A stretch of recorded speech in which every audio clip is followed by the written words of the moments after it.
ವಾಕ್ಯ ಭಾಗವನ್ನು ಓದಬೇಕೆಂಬುದಾಗಿ ಇಷ್ಟಪಡುತ್ತೇನೆ. ಯಾರಾದರೂ ಓದಿ. ಯಾಜಕ ಕಾಂಡ 23ನೇ ಅಧ್ಯಾಯ 4ನೇ ವಚನದಿಂದ ಓದಿ.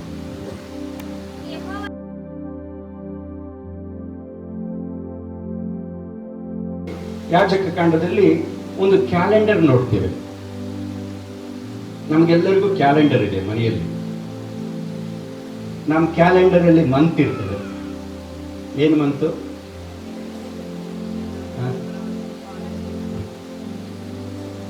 ಸೊ ಕ್ಯಾಲೆಂಡರ್ ನಲ್ಲಿ ಜನವರಿ, ಫೆಬ್ರವರಿ, ಮಾರ್ಚ್ ಅಂತ ಇರುತ್ತೆ.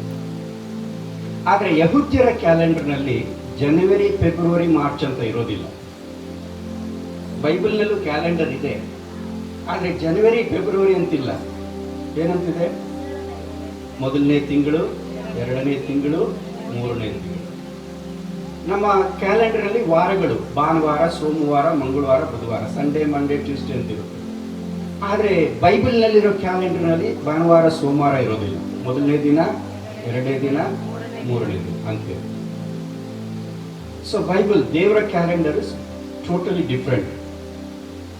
ಮತ್ತೆ ನಾವು ದಿನ ಯಾವಾಗ ಕೌಂಟ್ ಮಾಡ್ತೀವಿ ಅಂದ್ರೆ ಬೆಳಿಗ್ಗೆಯಿಂದ ಸಾಯಂಕಾಲ ಅಥವಾ ಬೆಳಿಗ್ಗೆಯಿಂದ ನಾಳೆ ಬೆಳಿಗ್ಗೆ. ಆದ್ರೆ ಯಹೂದ್ಯರಿಗೆ ದಿನ ಯಾವಾಗ ಪ್ರಾರಂಭ ಆಗುತ್ತೆ ಅಂದ್ರೆ ಸಾಯಂಕಾಲ.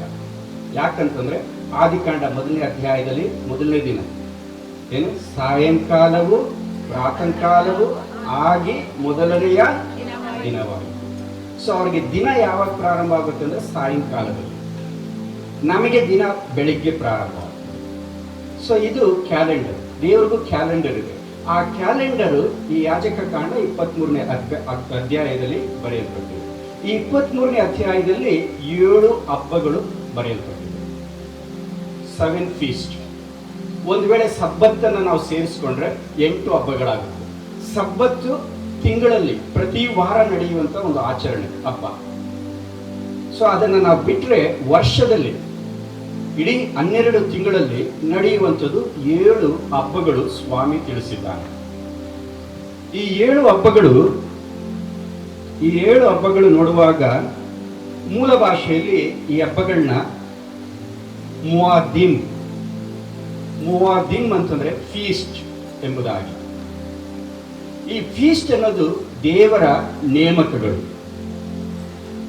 ದೇವರು ನೇಮಿಸಿದ್ದು. ಆಮೇಲೆ ಇದು ಮನುಷ್ಯನ ಹಬ್ಬಗಳು ಅಂತ ಇಲ್ಲ, ಇದು ದೇವರ ಹಬ್ಬಗಳು, ದೇವರು ನೇಮಿಸಿದ್ದು. ದೇವರು ಸಿನಾಯ್ ಪರ್ವತದಲ್ಲಿ ಮೋಶೆಯೊಟ್ಟಿಗೆ ಮಾತನಾಡುವಾಗ ಮೋಶೆಗೆ ಹೇಳಿದೇನೆಂದ್ರೆ, ಇಸ್ರಾಯೇಲರಿಗೆ ಆಜ್ಞಾಪಿಸು, ಅವರು ಈ ಕೆಳಗಿನ ಹಬ್ಬಗಳನ್ನೆಲ್ಲ ವರ್ಷದಲ್ಲಿ ಅವರು ಆಚರಿಸಬೇಕೆಂಬುದಾಗಿ. ಮಾತ್ರವಲ್ಲ, ಇದನ್ನು ಕಾನ್ವೊಕೇಶನ್ಸ್ ಎಂಬುದಾಗಿದೆ, ಅಥವಾ ಹಬ್ಬಗಳು ಅಥವಾ ಆಚರಣೆಗಳು ಎಂಬುದಾಗಿ ಬರೆಯಲ್ಪಟ್ಟಿದೆ.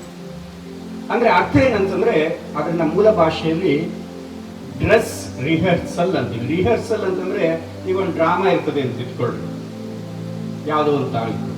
ಆ ಡ್ರಾಮಕ್ಕೆ ಮುಂಚೆ ಏನ್ ಮಾಡ್ತಾರೆ? ರಿಹರ್ಸಲ್ ಮಾಡ್ತೀವಿ. ರಿಹರ್ಸಲ್ ಅಂತಂದ್ರೆ ಪ್ರಾಕ್ಟೀಸ್ ಮಾಡುವಂಥದ್ದು. ಪ್ರಾಕ್ಟೀಸ್ನ ಹೆಂಗ್ ಮಾಡ್ತೀವಿ? ಮಾಡಿದ್ದೇ ಮಾಡ್ತಾ ಇರ್ತೀವಿ. ಯಾಕೆ ಹಂಗೆ ಪ್ರಾಕ್ಟೀಸ್ ಮಾಡ್ತೀವಿ? ಪ್ರಾಕ್ಟೀಸ್ ಮಾಡ್ತಾ ಇರ್ತೀವಿ. ಯಾಕಪ್ಪ ಅಂತಂದ್ರೆ ಒಂದು ದಿವಸ ಅದು ರಿಯಲ್ ಆಗಿ ಬರಬೇಕು ಅನ್ನೋದಕ್ಕೋಸ್ಕರವಾಗಿ. ಆದ್ರಿಂದ ಈ ಹಬ್ಬಗಳು ಏನಪ್ಪಾ ಅಂತಂದ್ರೆ ದೇವರು ಯಾಕೆ ನೇಮಿಸ್ತಾ ಅಂತಂದ್ರೆ ಇದು ರಿಹರ್ಸಲ್ ಇದ್ದಾಗ. ರಿಹರ್ಸಲ್ ಅಂತಂದ್ರೆ ಪ್ರತಿ ವರ್ಷ ಮಾಡ್ತಾ ಇದ್ದೇವೆ, ಆದ್ರೆ ಒಂದು ದಿವಸ ಇದು ನೆರವೇರುತ್ತೆ ಅಂತ ಪ್ರವಾದನ ರೂಪದಲ್ಲಿ ದೇವರು ಇಸ್ರಾಯೇಲರಿಗೆ ಈ 7 ಹಬ್ಬಗಳನ್ನ ಆತನು ನೇಮಿಸಿದನು. ಮೊದಲನೇ ಹಬ್ಬ ನೋಡುವಾಗ ಅದು ಪಸ್ಕಾ ಹಬ್ಬ, ಪಾಸ್ ಓವರ್ ಎಂಬುದಾಗಿ ಹೇಳ್ತೇವೆ. 2ನೇದು ಹುಳಿಯಿಲ್ಲದ ರೊಟ್ಟಿಯ ಹಬ್ಬ. 3ನೇದು ಪ್ರಥಮ ಫಲದ ಹಬ್ಬ. 4ನೇದು ಪಂಚಶತಮ ಹಬ್ಬ, ಪೆಂಟಿಕೋಸ್ಟ್. 5ನೇದು ತುತ್ತೂರಿಗಳ ಹಬ್ಬ. 6ನೇದು ಸರ್ವದೋಷ ಪರಿಹಾರಕ ಅಥವಾ ಪ್ರಾಯಶ್ಚಿತ್ತದ ಹಬ್ಬ, ಅಟೋನ್ಮೆಂಟ್, ಡೇ ಆಫ್ ಅಟೋನ್ಮೆಂಟ್. 7ನೇದು ಪರ್ಣಶಾಲೆ ಅಥವಾ ದೇವ ಗುಡಾರದ ಹಬ್ಬ. 7 ಹಬ್ಬಗಳನ್ನ ನೀವು ಕೇಳಿಸ್ಕೊಂಡಿರ್ತೀರ. ಆದರೆ ದೇವರ ಇದರಲ್ಲಿ ಆಳವಾದಂಥ ಅರ್ಥಗಳಿದ್ದಾವೆ. ನಾನು ಮುಂಬರುವ ಸೆಷನ್ಗಳಲ್ಲಿ ಶುಕ್ರವಾರ ಮತ್ತು ಶನಿವಾರ ಈ ಒಂದೊಂದು ಹಬ್ಬಗಳನ್ನ ತೆಗೆದುಕೊಂಡು ಬಹಳ ಅಂದರೆ ಆಳವಾಗಿ ಅದನ್ನು ನೋಡೋಣ.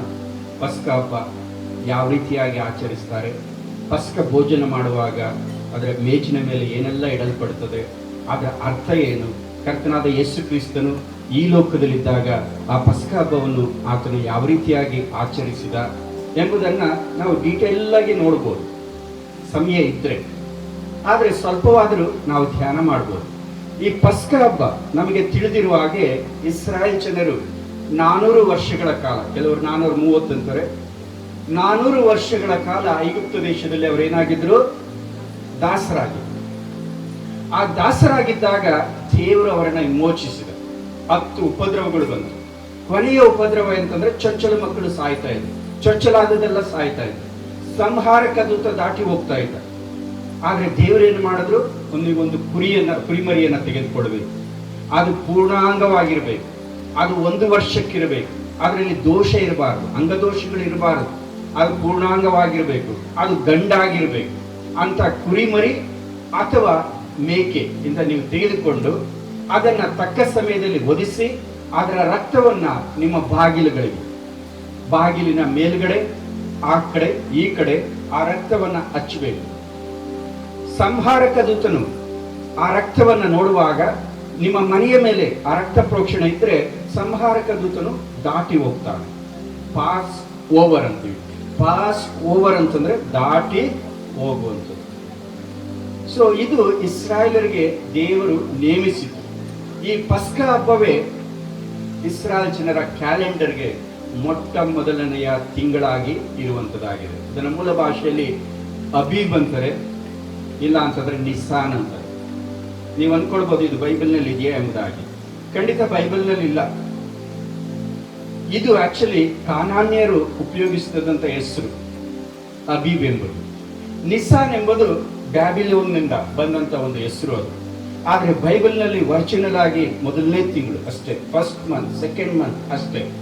ಸೊ ಈ ಮೊದಲ ತಿಂಗಳಲ್ಲಿ 14ನೆಯ ದಿವಸದಲ್ಲಿ ಈ ಪಸ್ಕ ಹಬ್ಬವನ್ನ ಆಚರಿಸ್ತಾ ಇದ್ರು. ಇಸ್ರಾಯೇಲರಿಗೆ ಅದು ಏನು ಕುರಿತು ತಿಳಿಸ್ತದೆ ಅಂತಂದ್ರೆ, ನಾವು ಒಂದು ಕಾಲದಲ್ಲಿ ಐಗುಪ್ತ ದೇಶದಲ್ಲಿ ದಾಸರಾಗಿದ್ದೆವು.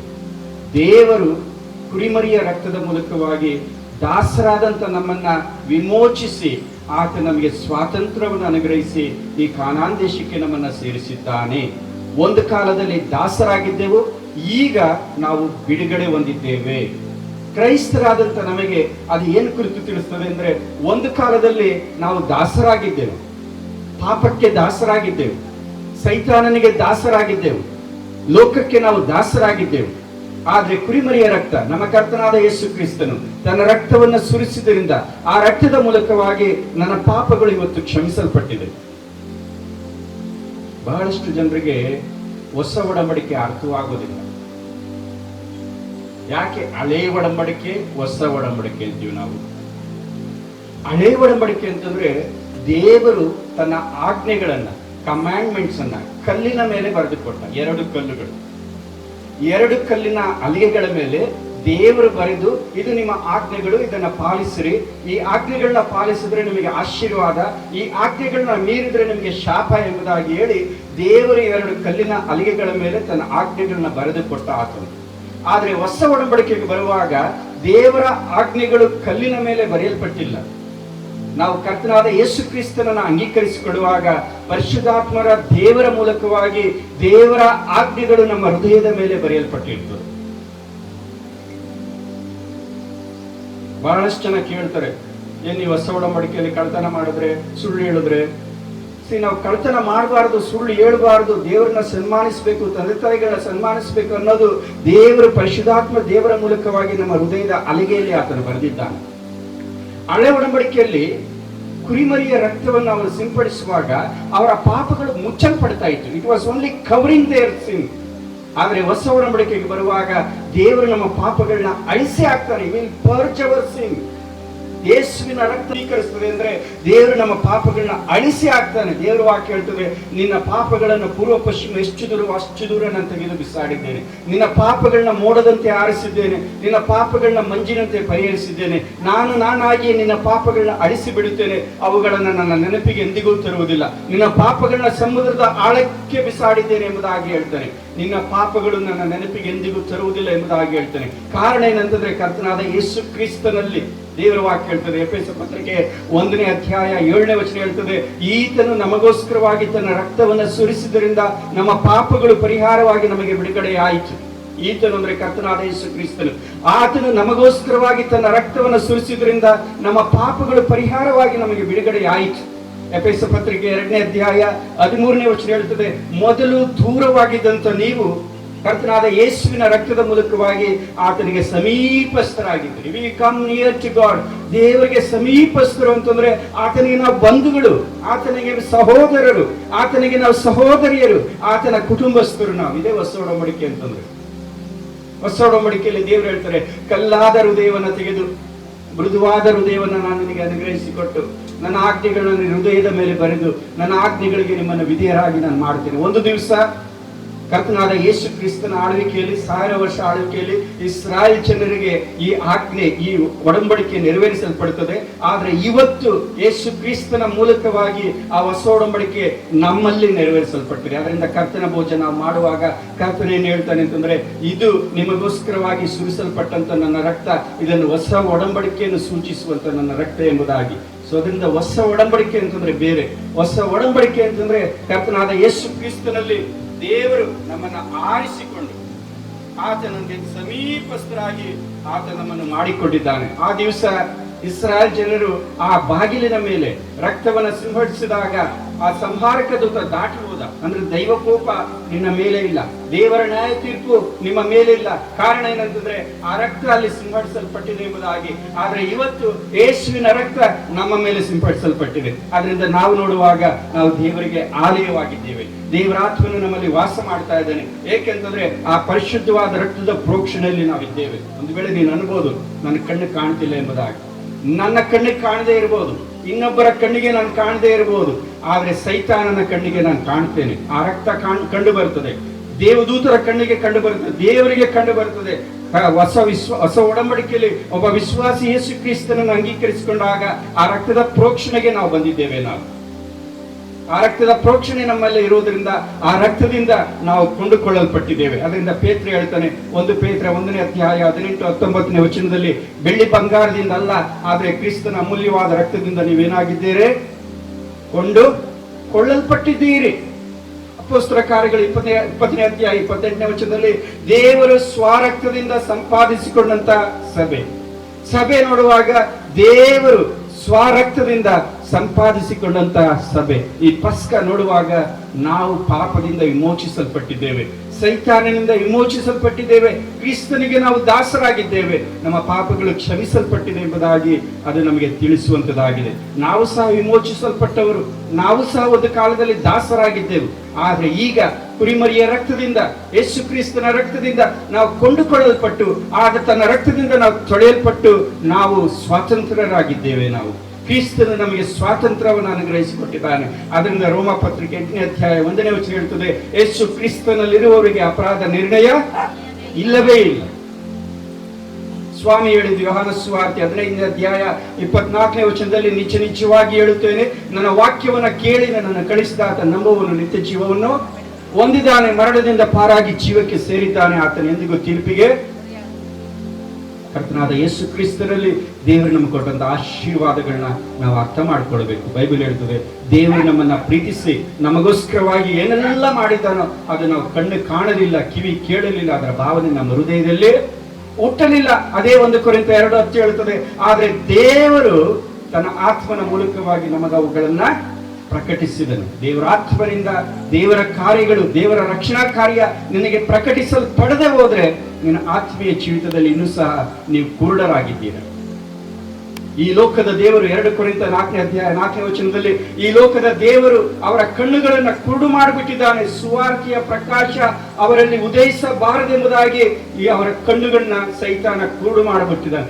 ಎಲ್ಲಿಯವರೆಗೂ ನಿನ್ನ ಕಣ್ಣುಗಳು ಕುರುಡಾಗಿರ್ತದೋ ಅಲ್ಲಿವರೆಗೂ ನಿನಗೆ ಸುವಾರ್ತೆ ಅರ್ಥವಾಗುವುದಿಲ್ಲ, ದೇವರ ರಕ್ಷಣಾ ಕಾರ್ಯ ನಿನಗೆ ಅರ್ಥವಾಗುವುದಿಲ್ಲ, ಹೊಸ ಒಡಂಬಡಿಕೆ ನಿನಗೆ ಅರ್ಥವಾಗುವುದಿಲ್ಲ. ಆದ್ರೆ ದೇವರು ನಿನ್ನ ಕಣ್ಣುಗಳನ್ನ ತೆರೆಯ ಮಾಡಿದ್ರೆ, ನಿನ್ನ ಆತ್ಮೀಯ ಕಣ್ಣುಗಳು ತೆರೆಯ ಮಾಡಿದ್ರೆ ಸುವಾರ್ತೆ ನಿನಗೆ ಅರ್ಥವಾಗ್ತದೆ, ರಕ್ಷಣಾ ಕಾರ್ಯ ನಿನಗೆ ಅರ್ಥವಾಗ್ತದೆ. ಆ ಕುರಿಮರಿಯ ರಕ್ತದ ಮೂಲಕವಾಗಿ ದೇವರು ನಮ್ಗೆ ಕೊಟ್ಟಂತ ಆಶೀರ್ವಾದಗಳು ಏನೆಂಬುದಾಗಿ ನಮಗೆ ಅರ್ಥವಾಗ್ತದೆ. ಅದು ನಿನ್ನ ಕಣ್ಣುಗಳು ತೆರೆಯಲ್ಪಟ್ಟಿದೆಯಾ? ನಿನ್ನ ಕಣ್ಣುಗಳು ಮುಚ್ಚಲ್ಪಟ್ಟಿದೆಯಾ? ದೇವರ ಪ್ರಕಾಶ ನಿನ್ನಲ್ಲಿ ಉದಯವಾಗಿದೆಯಾ, ದೇವರ ಬೆಳಕು ನಿನ್ನ ಜೀವಿತದಲ್ಲಿ ಇದೆಯಾ ಎಂಬುದಾಗಿ ನಾವು ಪರೀಕ್ಷಿಸಿಕೊಳ್ಬೇಕು. ಎರಡನೇ ಹಬ್ಬ ನೋಡುವಾಗ ಹುಳಿ ಇಲ್ಲದ ರೊಟ್ಟಿ ಹಬ್ಬ. ಈ ಪಸ್ಕ ಹಬ್ಬದ ಮೊದಲನೇ ದಿವಸದಿಂದ ಮಾರನೆಯ ದಿವಸದಿಂದ 7 ದಿನಗಳವರೆಗೂ ಹುಳಿ ಇಲ್ಲದ ರೊಟ್ಟಿಯನ್ನ ಹಬ್ಬವನ್ನ ಆಚರಿಸ್ತಾರೆ. ಅಂದ್ರೆ 7 ದಿವಸ ಆ ರೊಟ್ಟಿಯನ್ನ ತಿಂತಾರೆ. ಅದನ್ನ ಇಬ್ರಿಯ ಭಾಷೆಯಲ್ಲಿ ಮಾತ್ಸ ಎಂಬುದಾಗಿ ಹೇಳ್ತಾರೆ. ಆ ಮಾತ್ಸ ಅಂತಂದ್ರೆ ಅದರಲ್ಲಿ ಉಪ್ಪಿರೋದಿಲ್ಲ ಮತ್ತೆ ಹುಳಿ ಇರೋದಿಲ್ಲ, ತಿನ್ಲಿಕ್ಕೆ ಬಹಳ ಕಷ್ಟಕರವಾಗಿರ್ತದೆ. ನೋಡ್ಲಿಕ್ಕೆ ಆ ರೊಟ್ಟಿ ಹೇಗಿರ್ತದಪ್ಪ ಅಂತಂದ್ರೆ ಅದರಲ್ಲಿ ಸ್ಟ್ರೈಪ್ಸ್, ಬರೆಗಳಿರ್ತವೆ. ಒಂದು ವೇಳೆ ಅದನ್ನ ಬೇಯಿಸುವಾಗ ಚಪಾತಿ ತರ ಏನಾದ್ರೂ ಅದು ಉಬ್ಬಿದ್ರೆ ಅದನ್ನ ಚುಚ್ಚುತ್ತಾರೆ, ಪಿಯರ್ಸ್ಡ್ ಅಂತೀವಿ. ಮಾತ್ರವಲ್ಲ, ಇಟ್ ಇಸ್ ಬ್ರೋಕನ್, ಮುರಿಯಲ್ಪಟ್ಟದ್ದು, ಚುಚ್ಚಲ್ಪಟ್ಟದ್ದು, ಸೀಳಲ್ಪಟ್ಟದ್ದು, ಹುಳಿ ಇಲ್ಲದ್ದು. ಹುಳಿ ಅಂತಂದ್ರೆ ಪಾಪ, ಪಾಪವಿಲ್ಲದವನು ನಮ್ಮ ಕರ್ತನಾದ ಯೇಸು ಕ್ರಿಸ್ತನು. ಆತನಲ್ಲಿ ಪಾಪವಿಲ್ಲ, ಆತನು ಪಾಪ ಜ್ಞಾನವಿಲ್ಲದ ಆತನು, ಆತನ ಬಾಯಲ್ಲಿ ಯಾವ ವಂಚನೆಯೂ ಇಲ್ಲ, ಆತನಲ್ಲಿ ಪಾಪವಿಲ್ಲ, ಆತನು ನಿರ್ದೋಷಿ, ಆತನಲ್ಲಿ ಪಾಪರಹಿತನೂ ಆತನು. ನೀನು ನಾನು ಪಾಪ ಸ್ವಭಾವದಲ್ಲಿ ಹುಟ್ಟಿರ್ತೇವೆ, ಆದರೆ ಯೇಸು ಕ್ರಿಸ್ತನಲ್ಲಿ ಪಾಪವಿಲ್ಲ. ಆತನು ಪರಿಶುದ್ಧನು, ಆತನು ಸೀಳಲ್ಪಟ್ಟವನು, ಆತನ ತಲೆ ಸೀಳಲ್ಪಟ್ಟಿತು, ಆತನ ಎದೆ ಸೀಳಲ್ಪಟ್ಟಿತು, ಆತನ ಕೈಗಳು ಸೀಳಲ್ಪಟ್ಟಿತು, ಆತನು ಮುರಿಯಲ್ಪಟ್ಟವನು. ಆತನು ಮುರಿಯಲ್ಪಟ್ಟಿದ್ರಿಂದ ನಮಗೆ ರಕ್ಷಣೆ ಆಯಿತು. ಈ 7 ದಿವಸಗಳ ಕಾಲ ಈ ಹುಳಿ ಇಲ್ಲದ ರೊಟ್ಟಿ ಹಬ್ಬವನ್ನ ಅವರು ಆಚರಿಸ್ತಾರೆ. ಅದನ್ನು ಆಳವಾಗಿ ನಾವು ನೋಡೋಣ ಮುಂದಿನ ದಿವಸಗಳಲ್ಲಿ. ಆದರೆ ಸಂಕ್ಷಿಪ್ತವಾಗಿ ಹೇಳ್ತೇನೆ, ಈ ಹುಳಿ ಇಲ್ಲ ಅಂತಂದ್ರೆ ಪಾಪವಿಲ್ಲ ಅಂತಂದ್ರೆ ದೇವರೊಟ್ಟಿಗೆ ನಡೆಯುವಂತ ಒಂದು ಜೀವಿತ. ಯೇಸು ಕ್ರಿಸ್ತನನ್ನ ಕಂಡುಕೊಂಡ ಮೇಲೆ ಅಥವಾ ಕುರಿಮರಿಯ ರಕ್ತದಿಂದ ವಿಮೋಚಿಸಲ್ಪಟ್ಟ ಮೇಲೆ ನನ್ನ ಕರ್ತವ್ಯ ಏನಂತಂದ್ರೆ ಪಾಪವಿಲ್ಲದವರಾಗಿ ಪರಿಶುದ್ಧರಾಗಿ ಆತನೊಟ್ಟಿಗೆ ನಾವು ನಡಿಬೇಕು. Walk with Jesus. ಯೇಸು ಕ್ರಿಸ್ತನೊಟ್ಟಿಗೆ ನಾವು ನಡೆಯುವುದನ್ನು ಕಲಿಬೇಕು. ಪ್ರವಾದನ ರೂಪದಲ್ಲಿ ನಾವು ನೋಡುವಾಗ ಯೇಸು ಕ್ರಿಸ್ತನ ಭೂಸ್ಥಾಪನೆಗೆ ಅದು ಸಾದೃಶ್ಯವಾಗಿದೆ. ಯಾಕಂದ್ರೆ ಸತ್ತ ನಂತರ ಯಾವ ಪಾಪವಿಲ್ಲ, ನೋ ಸಿನ್. ಆತನ ಪಾಪರಹಿತನು, ಆತನ ಪರಿಶುದ್ಧನು, ನಮಗೋಸ್ಕರವಾಗಿ ಸತ್ತು ಆತನು ಉಣಲ್ಪಟ್ಟನು ಎಂಬುದಾಗಿ ನೋಡ್ತೇವೆ. ನೀನು ನಾನು ಸಹ ಪಾಪಕ್ಕೆ ಸತ್ತು ನಾವು ದೇವರೊಟ್ಟಿಗೆ ನಾವು ನಡಿಬೇಕು. 7 ದಿವಸಗಳ ಕಾಲ ಈ ಹುಳಿಯಿಲ್ಲದ ರೊಟ್ಟಿ ಹಬ್ಬವನ್ನ ಅವರು ಆಚರಿಸ್ತಾರೆ. ನಮ್ಮ ಜೀವಿತದಲ್ಲಿ ನಾವು ಅದರಿಂದ ಕಲಿಯುವಂಥ ಪಾಠ, ನಾನು ಸಹ ಹುಳಿ ಇಲ್ಲದವನಾಗಿ ನನ್ನಲ್ಲಿರುವಂಥ ದುರ್ಮಾರ್ಗತನ, ನನ್ನಲ್ಲಿರುವಂಥ ದುಷ್ಟತನ, ನನ್ನಲ್ಲಿರುವಂಥ ದ್ವೇಷ, ಅಸೂಯೆ ಎಲ್ಲವನ್ನ ತೆಗೆದು ಕರ್ತನೊಟ್ಟಿಗೆ ನಾವು ನಡಿಬೇಕು. ಚಿಕ್ಕ ಹುಡುಗರಿನಲ್ಲಿರುವಾಗ ಒಂದು ಹಾಡು ಹೇಳ್ತಿದ್ದು, ಏನಪ್ಪಾ ಅಂತಂದ್ರೆ, ದಿನವೆಲ್ಲ ಪ್ರಾರ್ಥನೆ ಮಾಡಿದರೇನು, ಪರಿಪರಿಶಾಸ್ತ್ರವ ಓದಿದರೇನು, ಮನದಲ್ಲಿ ಅಗೆತನ ನೆಲೆಸಿದರೆ ಎಲ್ಲವೋ. ಎಷ್ಟೇ ಶಾಸ್ತ್ರಗಳು ಓದಿದ್ರೇನು, ಎಷ್ಟೇ ಪ್ರಾರ್ಥನೆ ಮಾಡಿದ್ರೇನು, ಇನ್ನೊಬ್ಬ ವಿಶ್ವಾಸಿಯ ಮೇಲೆ, ಇನ್ನೊಬ್ಬ ಸಹೋದರಿಯ ಮೇಲೆ ನಿನ್ನ ಹೃದಯದಲ್ಲಿ ದ್ವೇಷ ಇದ್ರೆ ಎಲ್ಲವೂ ಅದಕ್ಕೆ ದೋಷವಿಲ್ಲದವರಾಗಿರಿ, ಕರ್ತನೊಟ್ಟಿಗೆ ನಡೆಯುವವರಾಗಿರಿ, ಹುಳಿ ಇಲ್ಲದವರಾಗಿರಿ. 1 ಕೊರಿಂಥ 5ನೇ ಅಧ್ಯಾಯ 7ನೇ ವಚನದಲ್ಲಿ 8ನೇ ವಚನದಲ್ಲಿ ಆತನು ಪೌಲನು ಬರೀತಾನೆ, ನಮ್ಮ ಪಸ್ಕದ ಕುರಿ ಕೊಯ್ಯಲ್ಪಟ್ಟಿದೆ. ನಮ್ಮ ಪಸ್ಕದ ಕುರಿ ನಮ್ಮ ಕರ್ತನಾದ ಯೇಸು ಕ್ರಿಸ್ತನೇ. ಅದರಿಂದ ದುರ್ಮಾರ್ಗತನ, ದುಷ್ಟತನ ಎಂಬ ಹುಳಿಯನ್ನು ತೆಗೆದುಹಾಕಿ ಪಸ್ಕವನ್ನು ಆಚರಿಸಿರಿ ಎಂಬುದಾಗಿ. ಪಸ್ಕವನ್ನು ಆಚರಿಸಿರಿ, ಕರ್ತನ ಸುತ್ತಲೂ ಬಂದ್ರಿ, ಸಂತೋಷ ಪಡ್ರಿ, ವಾಕ್ಯದಲ್ಲಿ ಆನಂದ ಪಡಿಸ್ರಿ, ಕರ್ತನ ಭೋಜನವನ್ನು ಮಾಡ್ರಿ. ಹೇಗೆ ಮಾಡ್ರಿ ಅಂದ್ರೆ, ನಿಮ್ಮಲ್ಲಿರುವಂಥ ಹುಳಿಯನ್ನು ತೆಗೆದುಹಾಕ್ರಿ, ದುಷ್ಟತನವನ್ನು ತೆಗೆದುಹಾಕ್ರಿ, ದುರ್ಮಾರ್ಗತನವನ್ನು ತೆಗೆದುಹಾಕಿ, ಅಸೂಯೆಯನ್ನ, ಹೊಟ್ಟೆ ಕಿಚ್ಚುಗಳನ್ನ, ದ್ವೇಷಗಳನ್ನ ಎಲ್ಲ ತೆಗೆದುಹಾಕಿ ಆ ಹುಳಿ ಇಲ್ಲದಂತ ಕಣಿಕದಂತಾಗಿರಿ. ದೇವರು ಅದನ್ನು ನಿನ್ನಿಂದ ನನ್ನಿಂದ ಎದುರು ನೋಡುವ ಆತನಾಗಿದ್ದಾನೆ. 3ನೇ ಹಬ್ಬ ನೋಡುವಾಗ ಪ್ರಥಮ ಫಲದ ಹಬ್ಬ, ಫಸ್ಟ್ ಫ್ರೂಟ್ಸ್ ಅಂತೀವಿ. ಈ ಫಸ್ಟ್ ಫ್ರೂಟ್ಸ್ ದಿವಸ ಏನಾಗುತ್ತಪ್ಪ ಅಂತಂದ್ರೆ, ಈ ನಾವು ಏನಾದ್ರೂ ಬೆಳೆ ಬೆಳೆದ್ರೆ ಹೊಲದಲ್ಲಿ ಕೆಲವು ಫಸ್ಟ್ ಬರ್ತವೆ, ಪ್ರಥಮ ಫಲಗಳು. ಅದನ್ನ ಯಾಜಕನ ಬಳಿಗೆ ತರ್ತಾರೆ.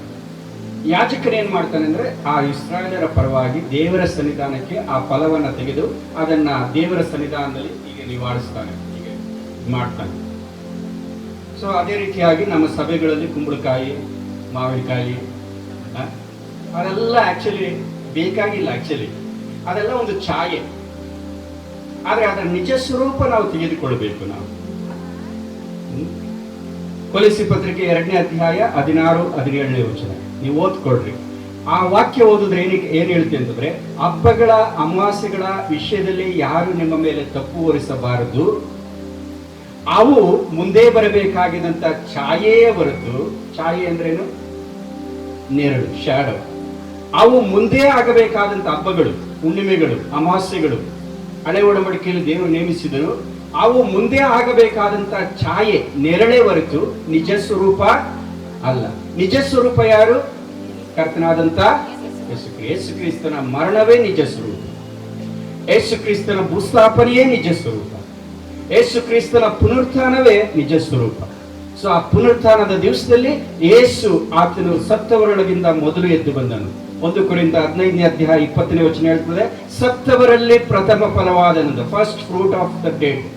ಸತ್ತವರಲ್ಲಿ ಪ್ರಥಮ ಫಲ. ನೀವು ಕೇಳ್ಬೋದು, ಯೇಸು ಕ್ರಿಸ್ತನ ಮುಂಚೆ ಬೇರೆಯವರೆಲ್ಲ ಎದ್ದು ಬಂದ್ರಲ್ಲ, ಲಾಸರ ಎದ್ದು ಬಂದ, ಆಮೇಲೆ ಯಾಯಿರನ ಮಗಳು ಎದ್ದು ಬಂದು, ಮತ್ತೆ ನಾಯಿನ ತಾಯಿಯ ಮಗ ಎದ್ದು ಬಂದ. ಆ ಪುನರುತ್ಥಾನ ಬೇರೆ.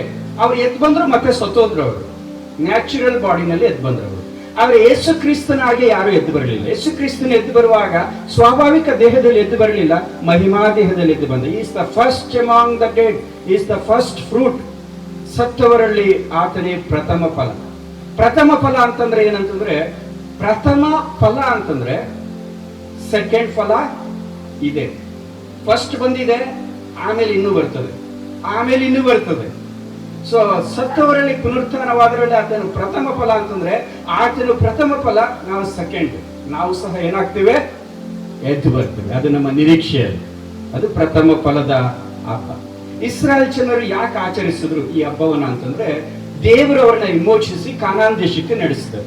ಕಾನಾನ್ ದೇಶ ಹೇಗಪ್ಪ ಅಂದ್ರೆ ಹಾಲು ಜೇನು ಹರಿಯುವಂತ ದೇಶ, ಸಮೃದ್ಧಿಯಾದಂತ ಒಂದು ದೇಶ. ನೀವು ಸಮೃದ್ಧಿಯಾದಂತ ದೇಶಕ್ಕೆ ಹೋಗಿ ಒಳ್ಳೆ ಒಳ್ಳೆ ಮನೆಯಲ್ಲಿ ನೀವು ವಾಸ ಮಾಡುವಾಗ, ನೀವು ನಿಮ್ಮ ತೋಟದಲ್ಲಿರುವಂತ ಒಳ್ಳೆ ಒಳ್ಳೆ ಫಲಗಳನ್ನ ನೀವು ತಿನ್ನುವಾಗ, ನಿಮ್ಮ ದೇವರಾದ ಯೆಹೋವನನ್ನ ನೀವೇನ್ ಮಾಡಬಾರ್ದು? ಮರೆತು ಹೋಗ್ಬಾರ್ದು. ಅದಕ್ಕಾಗಿ ಏನ್ ಮಾಡಬೇಕು?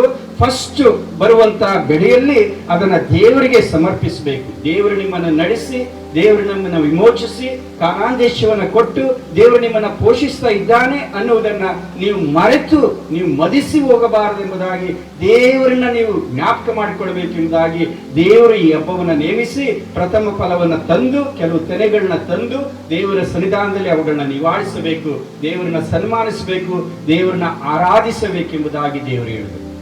ಆದ್ರೆ ನಮ್ಮ ಕ್ರೈಸ್ತರಿಗೆ ಆ ಪ್ರಥಮ ಫಲದ ಹಬ್ಬ ಅಂದ್ರೆ ನಮ್ಮ ಕರ್ತನಾದ ಯೇಸು ಕ್ರಿಸ್ತನೇ. ಯಾಕಂದ್ರೆ ಆತನೇ ಸತ್ತವರೊಳಗೆ ಪ್ರಥಮ ಫಲವಾದನು. ಆತ ನಂಬಿದಂತ ನಾವು ಸಹ ಆತನೊಟ್ಟಿಗೆ ಆತನು ಎದ್ದು ಬಂದದ್ರಿಂದ ನಾವು ಸಹ ಒಂದು ದಿವಸ ನಾವು ಎದ್ದು ಬರುತ್ತೇವೆ. ಅದು ನಮ್ಮ ನಿರೀಕ್ಷೆ. ಅದು ಪ್ರಥಮ ಫಲದ ಹಬ್ಬ. 4ನೇದಾಗಿ ಪಂಚಶತಮ. ಪಂಚ ಅಂತಂದ್ರೆ 50, ಶತ 5, ಶತ ಅಂತಂದ್ರೆ 10, 50ನೇ ದಿವಸ ಎಂಬುದಾಗಿ. ಪೆಂಟೆಕೋಸ್ಟ್ ಅಂದ್ರೆ 50th ಡೇ. ಅಂದ್ರೆ ಪ್ರಥಮ ಫಲ ಆದ್ಮೇಲೆ 50 ದಿನಗಳು, 7 ವಾರಗಳು, 7 49, ಅದರ ಮಾರನೇ ದಿವಸ ಸಬ್ಬತ್ ದಿನ ಈ ಪಂಚಶತಮ ಹಬ್ಬವನ್ನ ಆಚರಿಸುವಂತವರಾಗಿದ್ದಾರೆ. ಬೈಬಲ್ನಲ್ಲಿ ಪಂಚಶತಮ ದಿವಸದಲ್ಲಿ ಏನಾಯ್ತು ಅಂದ್ರೆ, ಪರಿಶುದ್ಧಾತ್ಮ ದೇವರು ಸಭೆಯ ಮೇಲೆ ಇಳಿದು ಬಂದ.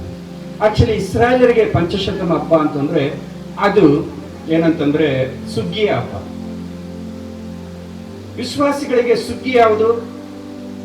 ಭತ್ತ ಅಲ್ಲ, ರಾಗಿ ಅಲ್ಲ, ಜೋಳ ಅಲ್ಲ. ವಿಶ್ವಾಸಿಗಳಿಗೆ ಸುಗ್ಗಿ ಯಾವುದು ಅಂತಂದ್ರೆ ಆತ್ಮಗಳು.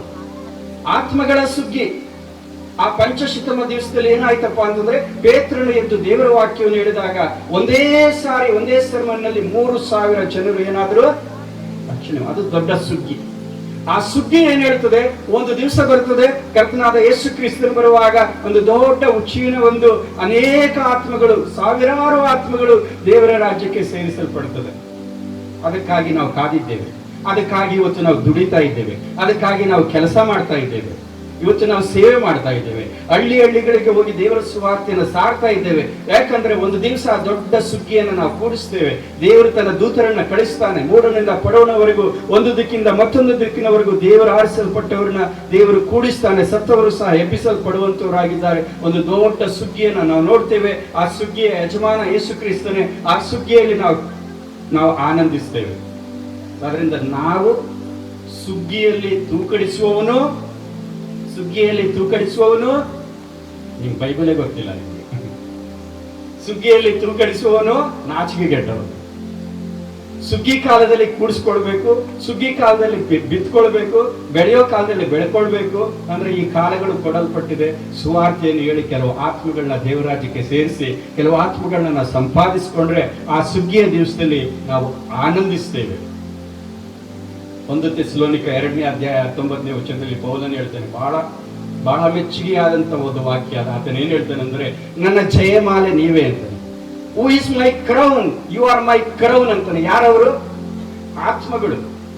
ಕರ್ತನಾದ ಯೇಸು ಕ್ರಿಸ್ತನು ನಿಂತಾಗ ಆ ಕಡೆ ಈ ಕಡೆ ಜನರು ನಿಂತಿರ್ತಾರೆ. ಯೇಸು ಮಧ್ಯದಲ್ಲಿ ನಿಂತಿರ್ತಾನೆ.